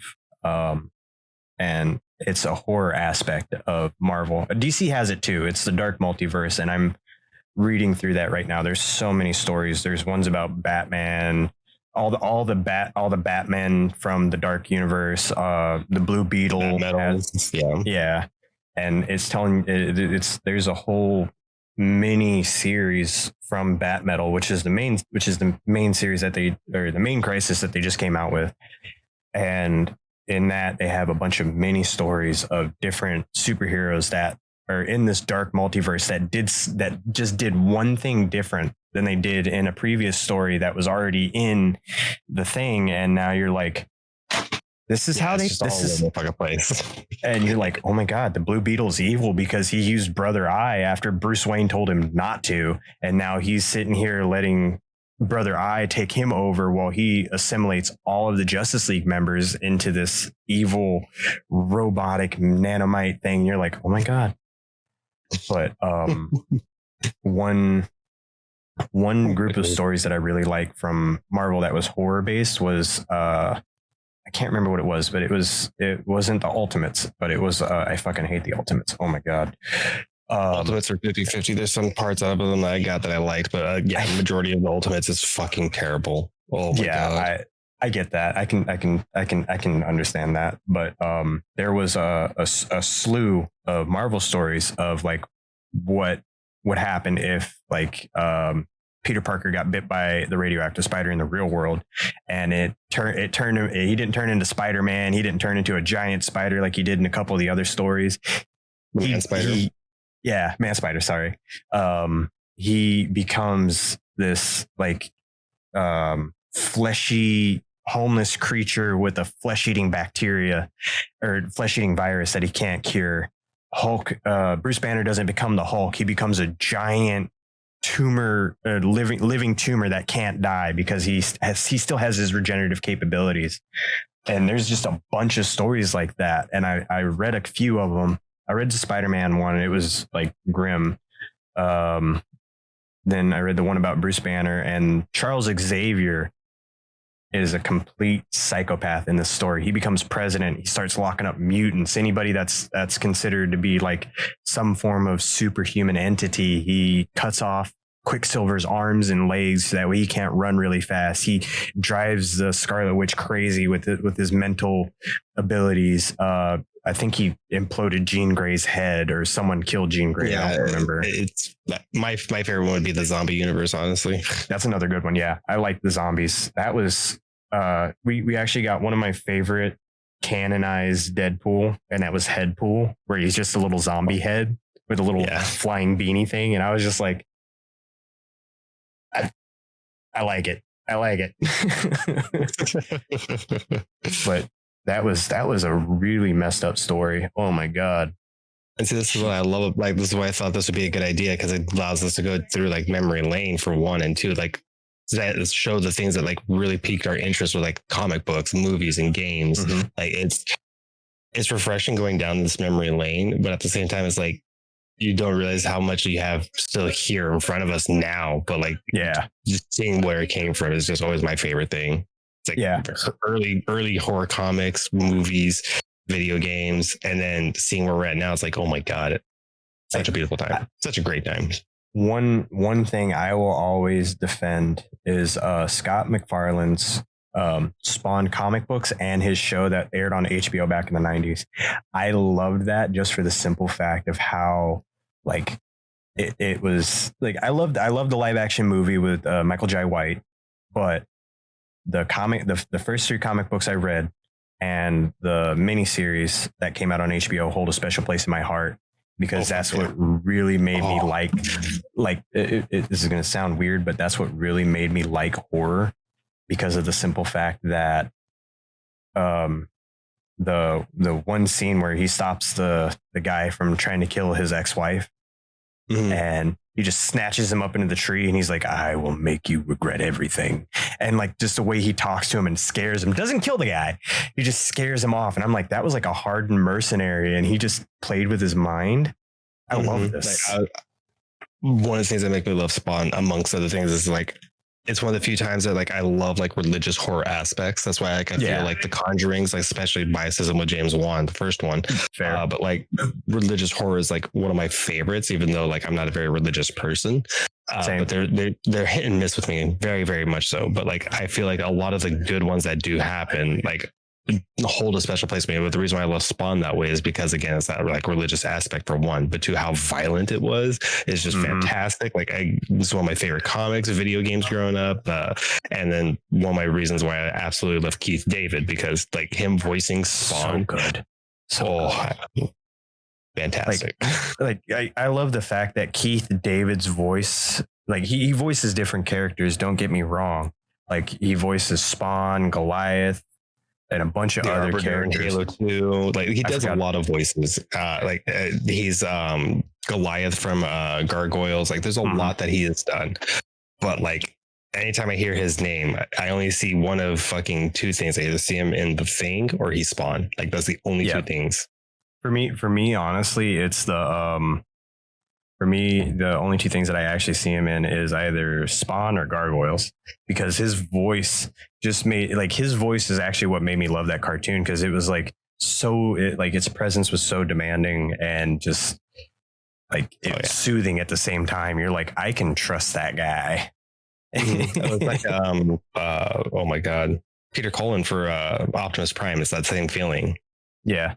And he got his inspiration for Optimus Prime from his brother. Mm-hmm. Yeah, no, I love that story. It's such a fucking heartwarming story. It's like, oh my god, and hearing how he came up with the voice and everything is, like this is what I love, is like seeing what like shaped your specific taste. You can see exactly where it starts with, and like it's hard sometimes to like talk to some people with it because it seems weird. I guess that sounds weird. Yeah. I was getting ready to say, because like a lot of people don't have like a view of like, hey, what made me like this? But like I'm like sitting here, we're taking a trip down like nostalgia alley, and what made you like certain aspects of horror? What made me like certain aspects of horror? And I'm sitting here thinking, I'm like, oh my god, why did I not like connect these dots earlier? Like what made me really like black comedy and made me actually, because I'm gonna be honest, I have a fear of clowns, but it's not an irrational fear. My mom took me to a circus. Coulrophobia. Yeah, it's not coulrophobia where like the sight of clowns immediately makes you want to fucking die. Yeah, it was the story is that my mom took me to a circus when I was like 4 or 5, something like that, when we had like a little bit of money to spare, like $20 here, $20 there. And and at the circus, you get your peanuts, you get your popcorn, you get your funnel cake, you watch the trapeze artists do some stuff, and you go ride little buggies and stuff like that. And you watch the lion tamers if they have it. And this is like an old Barnum and Bailey circus that came to town. And one of the clowns was making a balloon animal for me. I think it was a giraffe or something. And the balloon popped and it scared me. And and the way he laughed after it scared me and it made everybody else laugh, it made me afraid of clowns. And like, no, I could see that. It's an association that like really stuck with you, and that fear you felt at him being in front of you right then and there is like you associate those noises with that. Yeah. And to this day, like I still get like, I mean, it's obvious reaction when like somebody pops a balloon for you to be like, ah, but yeah, whenever I see clowns, I get, like that same feeling like, oh no, I'm going to get laughed at again, or I'm going to be scared of this guy. But when I should have asked before I picked this background, then I apologize. No, you're fine. I'm actually, there's only two clowns that I'm not scared of. And that's the Killer Clowns from Outer Space and It. But yeah, and what made me actually watch Killer Clowns from Outer Space was when I started to see that, hey, I like darker humor, and some of the stuff from friggin' Killer Clowns of Outer Space just makes me laugh. Like when the one guy cranks the box and the Jack in the Box one pops up. And he's just sitting there just doing this, and he's like, what the hell? And then just gets snatched up by the other ones and turned into the peak goop. I was just like, you suck. Because it was more campy. So I understand that one. Yeah, but it's done still so well. yeah, I agree. It's still a great classic. Very fun. It really classic. Is. And I actually am looking forward to playing the game. When it comes out. Hear about that. I didn't realize how long we were on. Oh, I did not either. Oh, jeez. But we'll go down memory lane. Yeah. I mean, honestly, I think we can end it here. What do you But think? yeah, no, I feel like this is a good one. And Yeah. do you want to make an announcement for the next episode, or would you rather us just wing it and they have to deal with it when we go with the next episode? I guess we can announce it. You know, that's not a bad plan, because then we can probably get more people to kind of, you know, hop on. Engage. Yeah, that's true. So what we plan to do for our next episode is we're going to do 13 episodes for this like season, I guess you could say. And we're going to end it with a very special episode where me and Jimmy are both going to be live and talking with our chat and recording it and telling our like actual real life, either horror stories, superstitious stories, or things that like absolutely scared the fuck out of us. Like I have, I've told one of them, but like there's a story very specifically that I haven't told in the recordings. I've told it to Jimmy on the side though. So like, yeah. And we're going to just engage with everybody. I feel like if it's something that you would like to be a part of, we'll definitely, like when we post this video, put our links in the description, and we'll edit that video, I guess, with the date that we set and go from there. Yeah. And what I will do, if you don't want to appear in either Mrs. chat or mine, is I leave a little business link that you can anonymously email a story to us that you either experience, know of, read somewhere, or just want us to talk about. And because we decided to do a nostalgia one for us, for, you know, just to be a little selfish and give you guys a little backstory about us as hosts. And the next one is going to be for you guys. It's going to be all for you, and we're going to be talking with our chat live on Twitch about it, both Mrs. channel and mine. And then of course we're also going to be we might have a guest or two, and then after that we're live. We can definitely bring some people in. I'm pretty sure we can definitely bring Irish back for that and have a good time. We can get a bunch of our community in there for sure. Oh yeah, because I've already got one submission in the email when I announced, you know, hey, if you want to send us a scary story. I didn't say when it was going to happen just yet, and all that fun stuff, because I wanted it to kind of be a surprise. And it's kind of a way for us to say thank you to you guys for listening to us, hanging out with us, commenting, or just, you know, saying hey and everything. And it's an actual, like, one of the reasons why for me, like I want to get back into editing, but I hate editing at the same time, is the fact that like when you post a video, I feel like sometimes there's not always enough time to respond to every comment that comes in. Whereas like when we do this one live, we can engage with you then and there. And it feels like a more one-on-one, because we're actually dealing with our chats and everybody directly, as opposed to just being like this pre-recorded. Yeah. And what also makes it a little bit, I guess you could say, better for both of us, is that Miz and myself are not like ninja Tyler 1-level streamers. We're smaller streamers with very decent sized communities, and we get a lot of interaction because a lot of the same people that watch Miz watch me. A lot of the same people that watch me. Yeah. We also have like very dedicated people to specifically my stream, specifically to Jimmy's stream. And it's not just like say like, hey, you know, focus on me or focus on him. It's more of like, this is also another way to blend our communities together to like get everybody else more involved with things too. Yeah. Because anytime that Miz, because I'm not the type of person that'll just be like, hey, check out my podcast, unless, you know, otherwise asked. But since this was a collaboration between Miz and myself, like Miz will talk about it in his stream where I don't have to, and then I'll talk about it in my stream where Miz doesn't have to. And it's just one of those things. But we have a lot of people that are both mutual friends of both of us that will, you know, be like, hey, Jimmy, when's the next episode coming out? Like on their Twitch streams and stuff like that. And I'm like, oh, it'll be out this day on Spotify and then this day on YouTube. And shout out to Grizz. Big shout out to Grizzword. And like I love seeing how friends are doing and talking to friends about their stuff.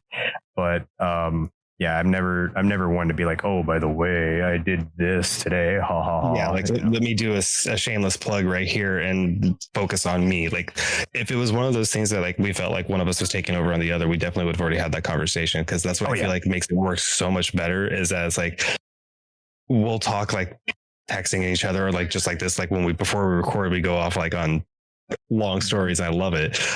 Yeah, it's so fun. Jimmy will tell me like, hey, videos edited, going to be up at this time. And it's like, okay. And like, sometimes I'll be live before that. Like, hey guys, just so you know, and it helps out everybody and bringing like everybody together. It's just, it's an experience, honestly, that I don't think I've ever really even seen happen. Same. Because I mean, like, podcasting is a whole different breed, and I've enjoyed the ride that we've done so far. It's been so much fun. Because it was kind of a fever dream that just kind of was like, no one's gonna want to hear that. But here we are sitting at almost 300 downloads and well over a couple hundred views on YouTube, and I'm just like, somebody likes it, and that's more than enough for me. And then this being the 12th episode is like, wow, it's already been 12. Yeah. I mean, it hasn't been like every week, like, some of the bigger podcasts, but that's because both Miz and myself have busy lives. But like when we can figure out a date, we stick to it. We make it happen as best we can. And most of that is on Miz's part because I'm forgetful. With me with work and stuff like that, it's always one of those like, hey, got out late, we'll shoot for this day. But it's like when we actually like have that solid date done, it's like, hey, I got out early, do you have time now, whatever. And it allows us to be able to have our alone time to like talk about, hey, what's the subject we haven't done, and then we just tell stories and talk to each other. And then when we shoot, it's not like we're struggling to be comfortable, be in a relaxed state or anything like that. Like, it's so natural for us to just move in. Yeah. And what I really love about the fact that I started a podcast with a friend of mine is not just a simple fact that Miz is a great host and we talk about co-host. I'm not the center of attention. It's both of us co-hosts. Yeah. I mean, we're both equally hosts. So like, that's fair. That's fair. Like, when we have a guest on, then we're both co-hosts, I don't like to, that's fair. I don't like to label it just because like it messes with my ego, and not like in the way that it's like, haha, I'm the host. No, it's like, it's more of like, am I overshadowing? Am I being a dick? Am I like putting myself out there more? Yeah, no, I know what you mean. And that's what I also feel like with us. It's not like, hey, I need to talk more, or you talk too long. Like, let's pause for a sec. Let me get more time or anything. It's like everything you see has just been like, we may have like some edits in here from like pausing and stuff like that for like bathroom breaks or whatever. But for the most part, it's just straight shot. We start and we don't stop until we're like, oh, fuck, I forgot how long we've been doing. Or, yeah, that's enough. We should call it here. Yeah. Like a lot of times what I'll do is like, I'll sit here and I'll check the time and I'll be like, oh, hey, by the way, we've been recording this long, and Miz will be like, oh, fuck. And then we're just like, okay. Happen like this, like one of those times where it's like, oh, we didn't realize how long we were talking. Yeah. And it's not so much like Miz said, like, hey, you've been talking too long, or I've been talking too long, or anything like that. Cause anytime I feel like I overstep a boundary, I always let Miz know, hey, I felt like I've messed up here. And Miz does the same to me. And then both of us are like, what are you talking about? Quit being silly. And we're just like, I know, it's just, I'm stuck in my, it's a reassurance to make sure we're not, overstepping bounds between each other in a sense, because I have seen it several times, especially like within smaller communities where, oh my God, when they collab and stuff like that, one person gets it bigger, the other person gets jealous, then starts internet drama for no fucking reason. And like, that's one of the good things I feel like. I think like the only time like me and Jimmy have ever been mad at each other is like when we steal each other's loot in random games. Like, that's about it. And it's like a fun hate, not like an actual hate. Yeah, it's like, oh, I hate you. You took my helmet. Oh, how do I? Oh, I can't drop it. or yelling at each other and fucking like DBD, like, get me off the hook, get me off the hook. No, don't body block for. Oh, you body block for me. Yeah, exactly. Like, it's good, wholesome fun, I guess you could say. Like being not like actually like, hey, dude, we need to have a talk. Yeah, like damn it, you messed up here. This is what I wanted to talk. Like Miz has equal say in the topics as I do. Like if I think I have like a really great topic, I always text Miz and I'm like, hey, what if we talk about this? And Miz would be like, I like that. What if we add this? Or what if we tweak it in this way? And I'm like, ooh. Or vice versa. It's like, hey, we haven't done something like, folklore and stuff like that. And then like Jim would bring up a lot of folklore that I've like never even heard of. I was like, I'm going to stick to the ones I know. You do yours. And that's why we also like have that talk of who in some certain situations, it's only happened, I think, in like 4 episodes where it was like, hey, you tell these stories, I tell these stories kind of thing. And like, I think it was like the classic movie monster one, the folklore one, and like maybe one other I can really think of.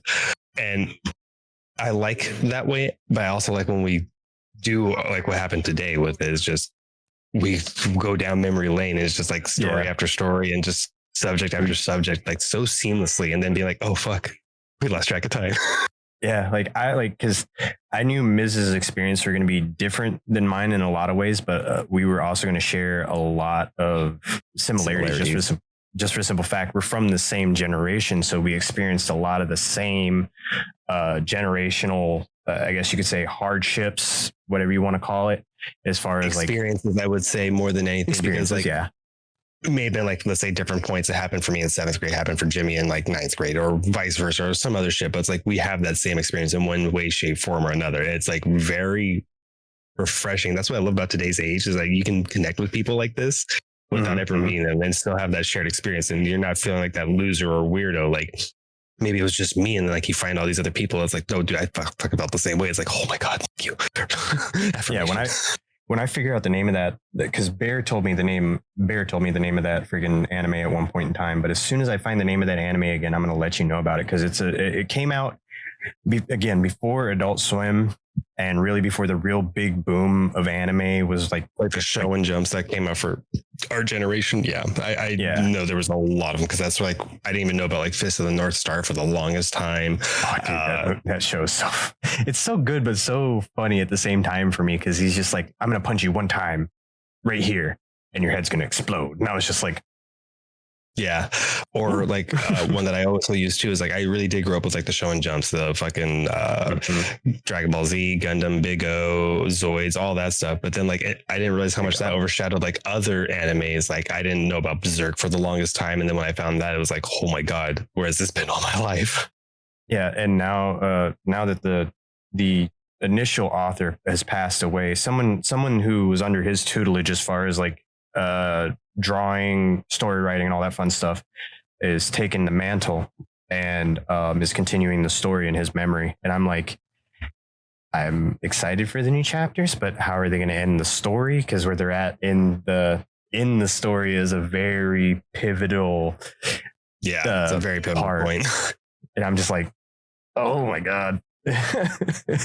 But I'm really, I can't say, I say this all the time and I can't say this enough. I'm really happy I met Miz, just for the simple fact that Miz took me out of my little comfort zone and helped me to kind of be, I hate to use this term, content creator personality that I am now online. And I'm still comfortable, but now I'm more comfortable talking to the camera and to people online. Whereas like when I first started, I was just like, I don't know who to be. Like, how am I supposed to act, and so on and so forth. So the thing is, like I've always told everybody, is just be yourself. I know it's easier said than done, but it's like, I remember when I first started, I feel like, honestly, like I remember helping out so many friends starting out when they streamed, that more of my viewers would leave me and go to them more. And the first thing that popped in my head when I first saw that happen, I was like, did I do something wrong? And then it was just, no, they're putting out better content or anything like that. So like, I love seeing like anybody that I helped out or was even like a relation with. Like there are times where I'm streaming and I still get like maybe 2 people in. Sometimes I get more, but it's like, I always look at yours and you're like at 6 and higher consistently. I'm like, dude, fucking let's go, Jimmy. I see Grizz is another one. I remember when he first started out, very, very like minimal, but like, look at where he's at now. He's doing so fucking good. Him with Source Gaming, him and Yellow Mask doing really well. Fucking seeing just a lot of the people that I first met and seeing where they are now. I'm so happy to see where they've come from, you know? Yeah. And honestly, it was just kind of like a push. I want to say a push in the right, not so much a push in the right direction, but it was like, hey, there's not really a trick to it. Just be you and you're going to attract like-minded people. And I was like, oh, okay. being your raw self, I feel like is more justified. Cause like I feel like a lot of Twitch streamers really did a lot more of the YouTube style in the very beginnings, and like look at them now, they're being more genuine and stuff, and that's what a lot of people connect with. But like when you look at edited YouTube videos and stuff, that's how you expect them to be all the time. But when you watch them live, again, there's a lot of dead air in some spots, and there's some stuff that is just silence.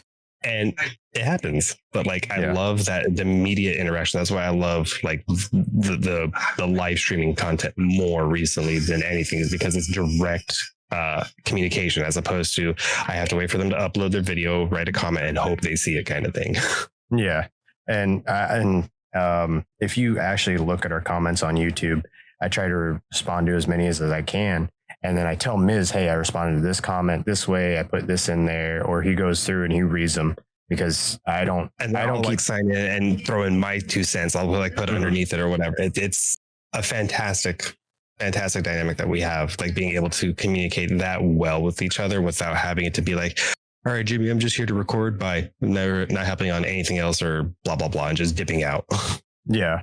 And I honestly think that if I hadn't done this podcast with Miz, I don't think that it would have happened, in all honesty. And that's not just simply for the fact of the type of person that Miz is or I am. It's just that doing this by yourself without a host, co-host, a guest, anything like that, whatever you want to call it.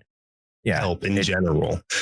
It feels very one-sided, because I can sit here all day and just be like, oh, well, these are the movies that I watched over this weekend. This is why I like this one. And, and then everyone's going to be like, oh, well, when is he going to get a guest on there? When is he going to have another personality that's like, hey, what did you think about it like this? And you're just like, huh.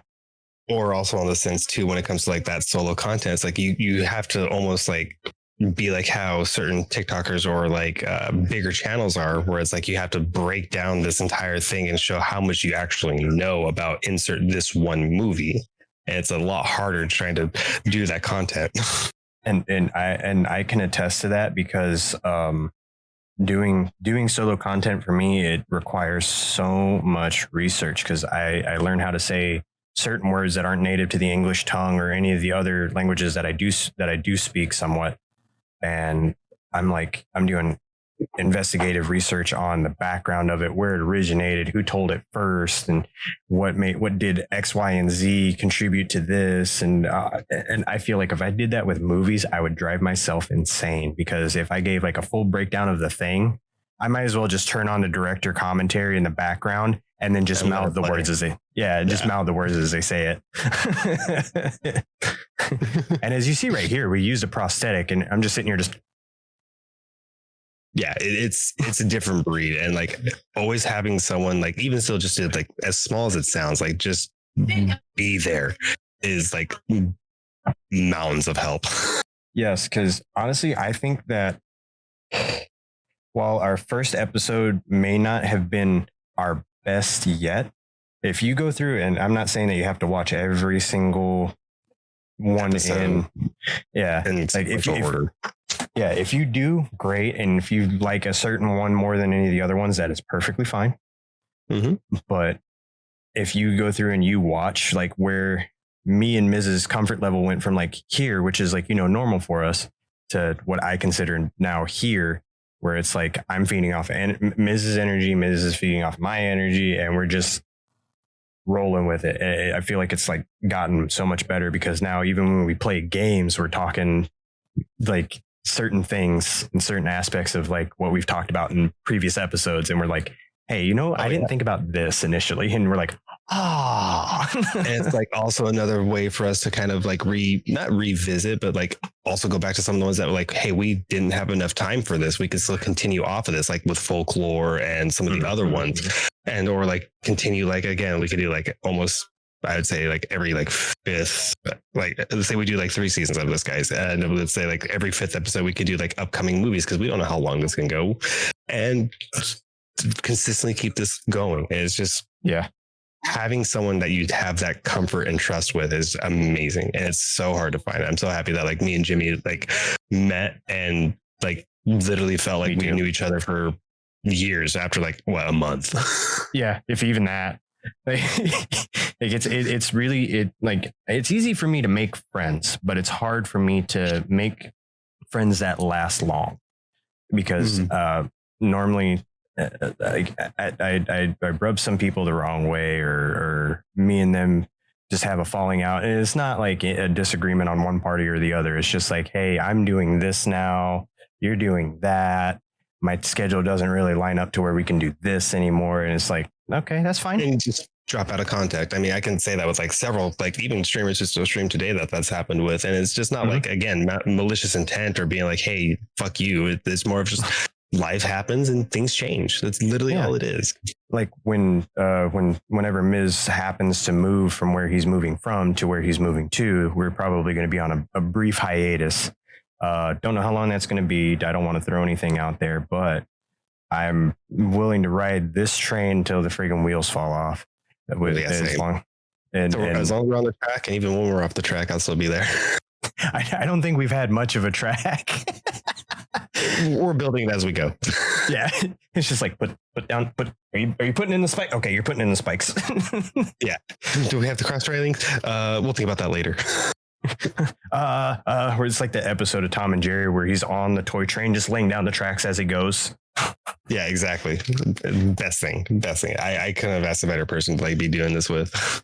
I was so happy when you said that you wanted to do this. I cannot stress that enough. This is I guess you could say this is a thank you episode to Miz from me. And I feel it's the same to you in the sense of like Jimmy came to me with this idea and I was like, I love talking horror and everything like that. I absolutely am down for this. But I also felt like, hey, what if I'm considered, or like, this is like my irrational fear of like coming off as like snobby or knowing it all, or like, you know, stupid shit like that. And sounding like I'm trying to be to my head, I'm sounding too much of like, I actually see, you know, this is why this movie is superior. And I know it comes off that way to a lot of people and I try not to, but like, it's so natural just to like gush about the things we love with each other without feeling like, oh God, he's talking about this again. and what I find actually really funny is that I knew that me and Miz had similar tastes in certain things like genres of movies, horror movies, and certain types of music. And like when we started talking about like other movies rolling on, like my disdain for certain saws are the exact same ones that Miz has. And that's not because it's like, hey, you know, let's be very similar, but it's like, because like when he made the argument of why certain saws were bad. And then like I went back and thought about it. I was like, you know, different POVs, and it works both ways because it's a group effort and it's not again like you got to agree with me, I got to agree with you, or anything like that. It's genuine. The biggest example of like genuine understanding that me and Miz both have is when we did our ranking last episode on M. Night Shyamalan, because Miz wanted to put him in the horror master. I wanted to put him in the hit or miss, but we both kind of like met in the middle at becoming a master, because I feel even though he's done way more misses than hits with me personally, I feel like he still has room to grow. And Miz made that point, and I was like, what? Yeah, okay, yeah. Becoming a master. I am comfortable with him there. Yeah, and part of that healthy discussion. Yeah, and it's never been like, oh, your opinion is your opinion, but it's wrong. Like we may make that joke, but it's not serious. I know. I just fucking still cracks me because even like when I'm with Dragon and Iris, that still comes up sometimes. Like, oh boy, something Miz doesn't like. Who would have seen that happening? Because if you guys didn't know this by now, Miz is not a big pop culture fan, and I guess you could say a favoritism fan. Like what everybody else is on board of, Miz is like, I'll check it out later. It's okay. I'm very skeptical, and I usually don't jump on the hype train because I hate when someone's like hyping something up and then you watch like the first 2 episodes of like whatever show is that and you're like, yeah, this seems pretty stupid. Everyone shits on you like, oh, you just don't have good taste. It's like, yeah, okay, well, that's my problem. Yeah, my taste is the issue here, not the fact that they introduced a new actor in the second episode as the main character. Yeah, it's very specific things for me why I don't like certain things, but like I also know like I beat that dead horse in some senses. But again, I'm also the kind of person that's like, if there is something I love a lot. Like I will use like Ridley Scott or like the Alien franchise and stuff like that. Like I will praise that. And like when I hear someone's like, oh, I don't like that, it's like, you know what? That's fair. Fine. I'm not gonna sit there and try and force you to like it. Yeah, I will. I'm the type of person that if you say you don't like something, I will make suggestions in the areas that I think, if I know you well enough, that is, I will make some suggestions in the areas that I think you might like. Whereas like, I've told Miz about the anime Another, I think like once or twice before today's episode. But the reason why I praise that anime so much isn't because it was like groundbreaking in what it did, but because of the fact that it was like Cabin Fever and Final Destination make an anime, baby. And I was just like, I think, you know, when me and Miz first started talking about Final Destination way back when we first met, because I was I think he brought it up and I was like, oh yeah, I love Final Destination. And then it just steamrolled from there. But when I watched Another, like this was many years ago, back in like 2014, 13. And I just recently rewatched it not too long ago, and I was like, Miz would like this. This is right up Miz's alley. Because if 9 times out of 10, if I know you well enough and I watch something that you like, even if I don't like it, I'm going to be like, hey, listen, this is what I didn't like about it, and try and keep it as spoiler free as possible. And then just suggest it to you. Be like, here you go. Here it is. Yeah. That's all it takes is a suggestion. I mean, like it's one of the few things, like there's certain movies that like I immediately see. I'm like, I'm not going to go to theaters to see that. I'll wait for it to be on streaming and or games or whatever. And then I watch it. And it's like, yeah, I probably should have seen it in theaters. It was pretty good. I should have seen it in theaters. Like, again, like Crawl's one that I wish we had seen in theaters after my wife had told me about it. I was like, yeah, that one would have been a good one. One that I actually really wish I had seen in theaters that like falls in the same category for me, and same director, oddly enough, was Mirrors. Because I saw that on DVD or Blu-ray at a friend's house, and I missed it in theaters by like 4 or 5 months. Yeah. Well, I that also sucks sometimes too, is when that happens. But yeah, you're just like, damn it. It's like I also miss, like, going back to nostalgia one last time, I miss midnight premieres. Oh my god, those are so much fun. Like, because they continued that up into the early 2010s, and one of the last midnight premieres I caught was Insidious in Richmond, Virginia. One of the last ones that I can say probably like in more recent years, I guess, was probably still high school for me. I think was like when Family Opera came to theaters. And that was like one of the last times I really remember like a midnight showing, lying out the parking lot kind of thing, wrapping around the building. Like, dude, this is what midnight premieres were all about. I miss that. Like nowadays I'm like, you know, pardon my age, but there are times now where I'm like, man, could I even watch a movie at midnight anymore? Yeah, like one thing, continuing off of the same nostalgia, honestly, was what I really loved about midnight premieres is that every theater in the cinema had the exact same movie showing, but it always started at friggin' 11:55 and worked its all the way up to like, I think the last one was like a 1:30 for mine. And I know everybody else's was different, but I loved like catching the middle showing at like 12:10, 12:15, and then getting out at like 1:30, because that was like prime time to where you were like, I'm walking out into this parking lot dark and I just watched a scary movie. I'm the dumbass. Yeah, I also love like, it was one of those, like, I guess you could also go back to like the high school drama in the sense. So it's like, you know, did you see this movie at the midnight premiere? No, I didn't. How was it? Oh, and you get to be the person that gets to tell everyone if the movie's good or not. Yeah, dude, you were like, you would show up to school the next day and just be so tired if it was like, if it showed on like a Saturday or Sunday, and then you're like, why you look so tired? Oh, because I saw such and such at the theater, and it was last night. Everyone's like, oh, how was it? And you're like, oh, that's pretty good. You should go see it. And then like you were like the hype train behind said movie, and everyone was like, oh, I liked it. Oh, it sucked. Oh, Jimmy was wrong. Oh, Miz was wrong. Oh, I loved it. Thank you, Miz. And that's also where, like, for me, when I start hearing like, oh, this movie's fantastic, I'm like, I don't trust your judgment. What kind of movies do you like? Like, what's your main genre of movies to focus on? Oh, I like storytelling ones. And it's a horror movie. I don't really trust your opinion because I know horror movie plots are not always the best. And you're going to probably either shit on it or say it was like some good writing. And I'm going to go in there expecting a good horror movie and I get shit. Prime example I always use is It Follows. Yeah, I can agree to that because like that movie was so hyped up. And when it actually came out, I was just like, that's it. Not really scary to me. Like, oh no, it's approaching me at a slow pace. Let me just walk that way. Yeah, exactly. It wasn't my style. I could see how I can put myself in the mindset, like I could see how this is scary or whatever. But like me, like as a raw-wing, it was like, I hated that movie. I thought it was such a fucking waste.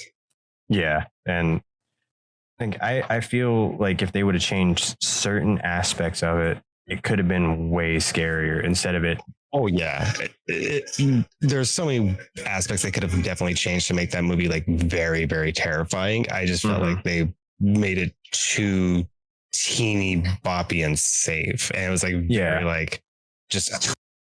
I don't know. It wasn't my horror. It was the same thing with like In the Earth. It was a very like nature horror, and it was one that was like, I don't know how I feel about this, but it wasn't like a good one. Like it's definitely a movie. Yeah, it's definitely a movie. But I'd have to say, yeah, I get that, and I think a lot of the horror around that time frame was kind of like a hit or miss style for me. I mean, we had some good ones, we did, but at the same time, we had a lot of ones that were kind of like, and then really bad. You either loved it or hated it. There was no in between. It wasn't like it was okay. It was like, no, this movie sucked, or oh, this movie's great. Yeah, because around the same time the Babadook came out, and I like aspects of the Babadook. I don't like how it ended. It's like, yeah, same. Like we've had that conversation before, and it's like how like Hereditary and Midsummer are almost like the same thing. But like I hated Midsummer, but I loved Hereditary. Yeah, I did not like. I loved Midsummer. I hated Hereditary. That's what I was getting ready to say I'm the opposite. I did not like Hereditary, but I kind of like Midsummer. Like a lot of people gave it shit, but I'm like, I don't know what it was about Midsummer. I absolutely loved that movie. There's something about that movie that I don't know if it's like that culty feel or like the Swedish background of it or something like that. I don't know what it is, but there's something about that movie that just I fell in love with it almost immediately. Yeah, like I've heard a lot of people, a lot of the reasons why, or the reason why a lot of people didn't like it was because of the scripting, and I didn't really have a problem with the scripting. I thought it was actually pretty decent. Yeah, I didn't have a problem with it either. I thought like, I guess some parts where it's like, you know, like this is a little like out there in some spots. But like, I thought it was still like very like culty feel. Like it felt very, very good. Like I thought it was really, really like believable. And like I said, 9 times out of 10, like more like real horror feeling like that. Like something hey, that could happen. It terrifies me more than anything. Yeah, honestly, that's what actually made me kind of like I've said the name so many times. Cabin Fever. Like you know, that was kind of like a virus outbreak movie, whereas like in like a contained area, and you're just sitting there and you're like, how would I react in that situation? Like what makes that so much worse is the fact that you're like, I can kind of see something like that happening. Yeah, it's terrifying. It's a terrifying thought. Like I said, like that's why again, Last House on the Left always sticks with me, both the original and the remake, because it's like that's a very real, like raw one where it's like, yeah, this could happen or has happened, or you know, it just makes you feel like disgusted. And again, that's what I like about them, but I hate about them because they're too real. But I love that because it's like, oh my god, this is so unnerving, or it's just so good. You're just like sitting there and you're like, yeah, that's terrifying. Yeah, you're just questioning like almost everything because it feels too real. Yeah, and you're like, I feel like they push some limits right about here.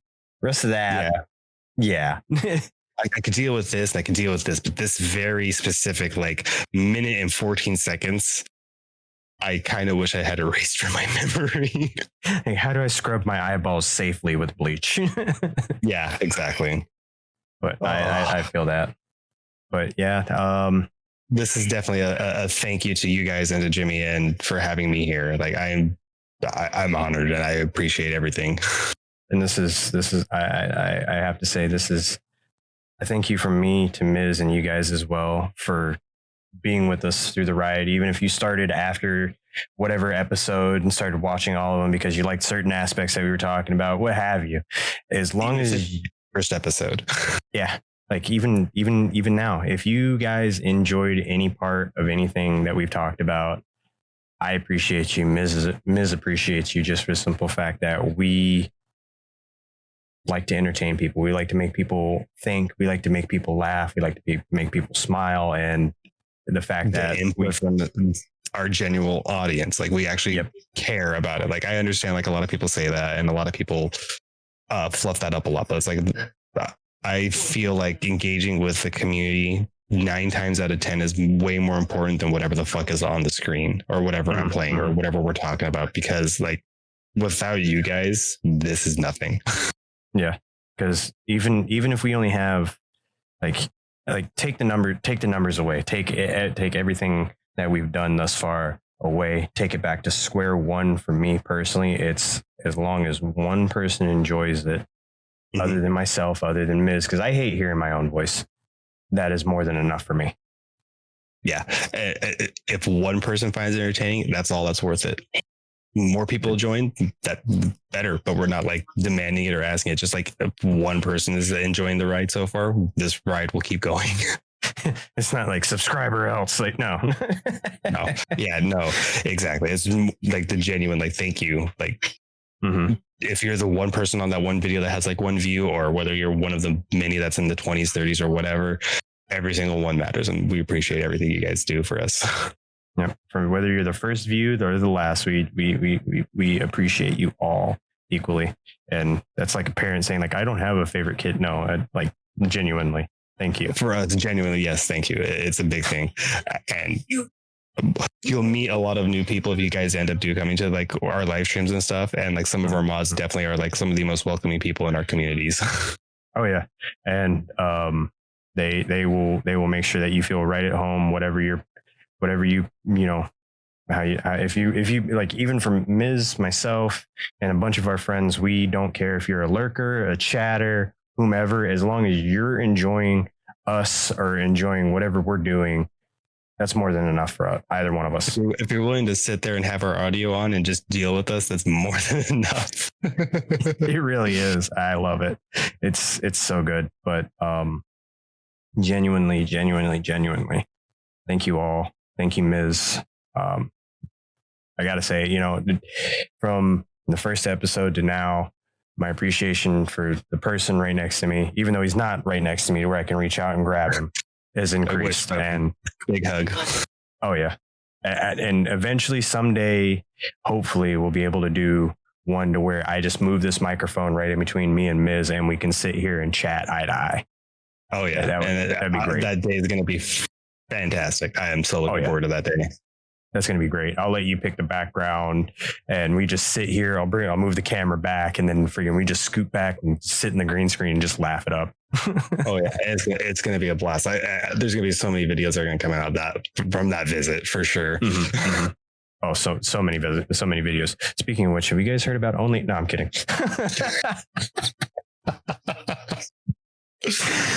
But yeah, like honestly, it's been a fun ride thus far. I am excited for what's to come, and I'm looking forward to when we set our date to have everybody, and it's gonna be a fun time. I can't wait. And like I said, having like someone that like you've known for like 3 years, and feel like you've known each other for a long time. It's been like 3 years, dude.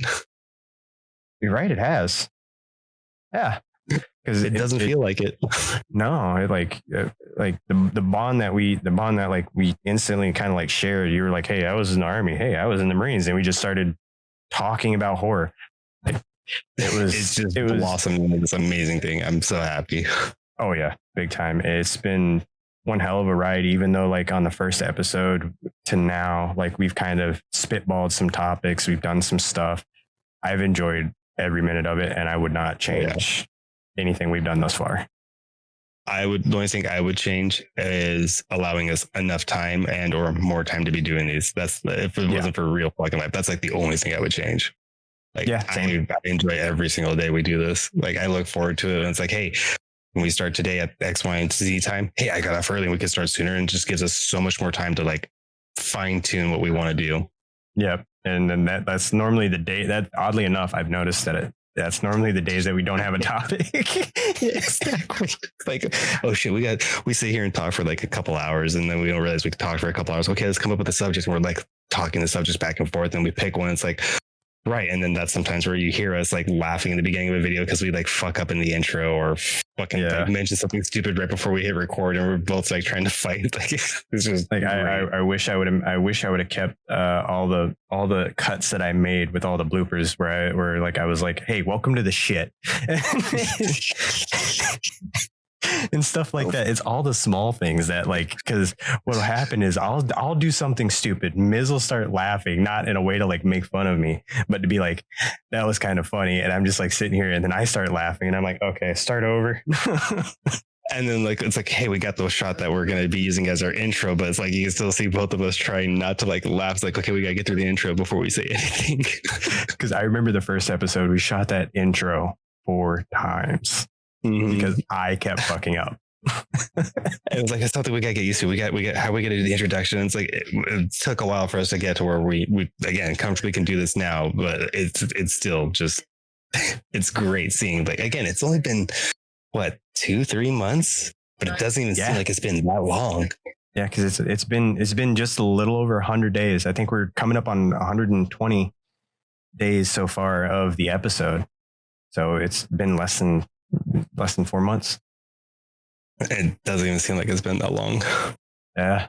And I remember the first episode, I was so excited to just get it out there and do everything. And now it's just like, all right, we got a shot, get it edited, get it scheduled to come out, boom, boom, boom. And we're good for this week. And then me and Miz, like Wednesday, Thursday rolls around, and we're like, hey, what are we doing for next week? Yeah. And it's like, okay, well, it's going to call and we'll talk about it. And then it's like, shit, sometimes it's like, hey, let's record the episode now because we're talking about it. We have the time. Or it's like, hey, we're playing games for the next couple of days. And it's like my work schedule or IRL stuff, just in general, storms, natural, unfortunately, things like that. And it's like, we get postponed and we forget for like a couple of days. It's like, hey, when would be a good idea to start shooting? And then we start bouncing ideas right then and there, and we're back right into it. Because I think Miz came up with the idea for the 13th episode because I passed it by him that I wanted to kind of follow the horror theme and have 13 episodes be kind of like our natural season ender. And when I told him that we were going to go to 13 episodes, he came up with the idea to make the last episode dedicated to you guys, like episode 3. And I was like, I like it. Because I felt like the best thing would be, one of the best things is including our community in an episode. So that way, it shows how much we actually care about them and wanting to include them, as opposed to just being like, yeah, we're gonna do this, but you guys aren't gonna have a voice in it, or you're not gonna be able to see it or anything like that. It's gonna be able to include everybody. Yeah. And it's like I like this guy, I don't like that guy, I don't like this guy. It's like, hey, we genuinely want to hear what anybody wants to put out there, whether it was you living in a haunted house like as a kid, me experiencing something that freaked you out in a game, Miz, or like somebody that local horror stories. Like, I mean, stuff I'll be telling on that stream, so I'm not going to like divulge that here, but like local horror stories, and there's like several supernatural ones around my hometown. So yeah, like it's just there's one that I haven't shared even with Miz. I have not shared this story with Miz because it's not my story, but I heard it from somebody when I was in the Marines, and he told me the story, and I tried to do research on it, and I couldn't find out any information. And anybody that I've asked from that area about that local scary story is like, you don't want to know. And I'm like, you're only piquing my curiosity more. Yeah. I'm like, this is dangerous. And apparently it's a very urban legend in that local area. And if you're not from there, you don't know about it. And if you are from there, you know about it. You know to not outside it. Yeah. It's one of those. So I will be sharing that story live for the first time with Miz, everybody. and I will have to reach out to the friend that told me that I still have his number.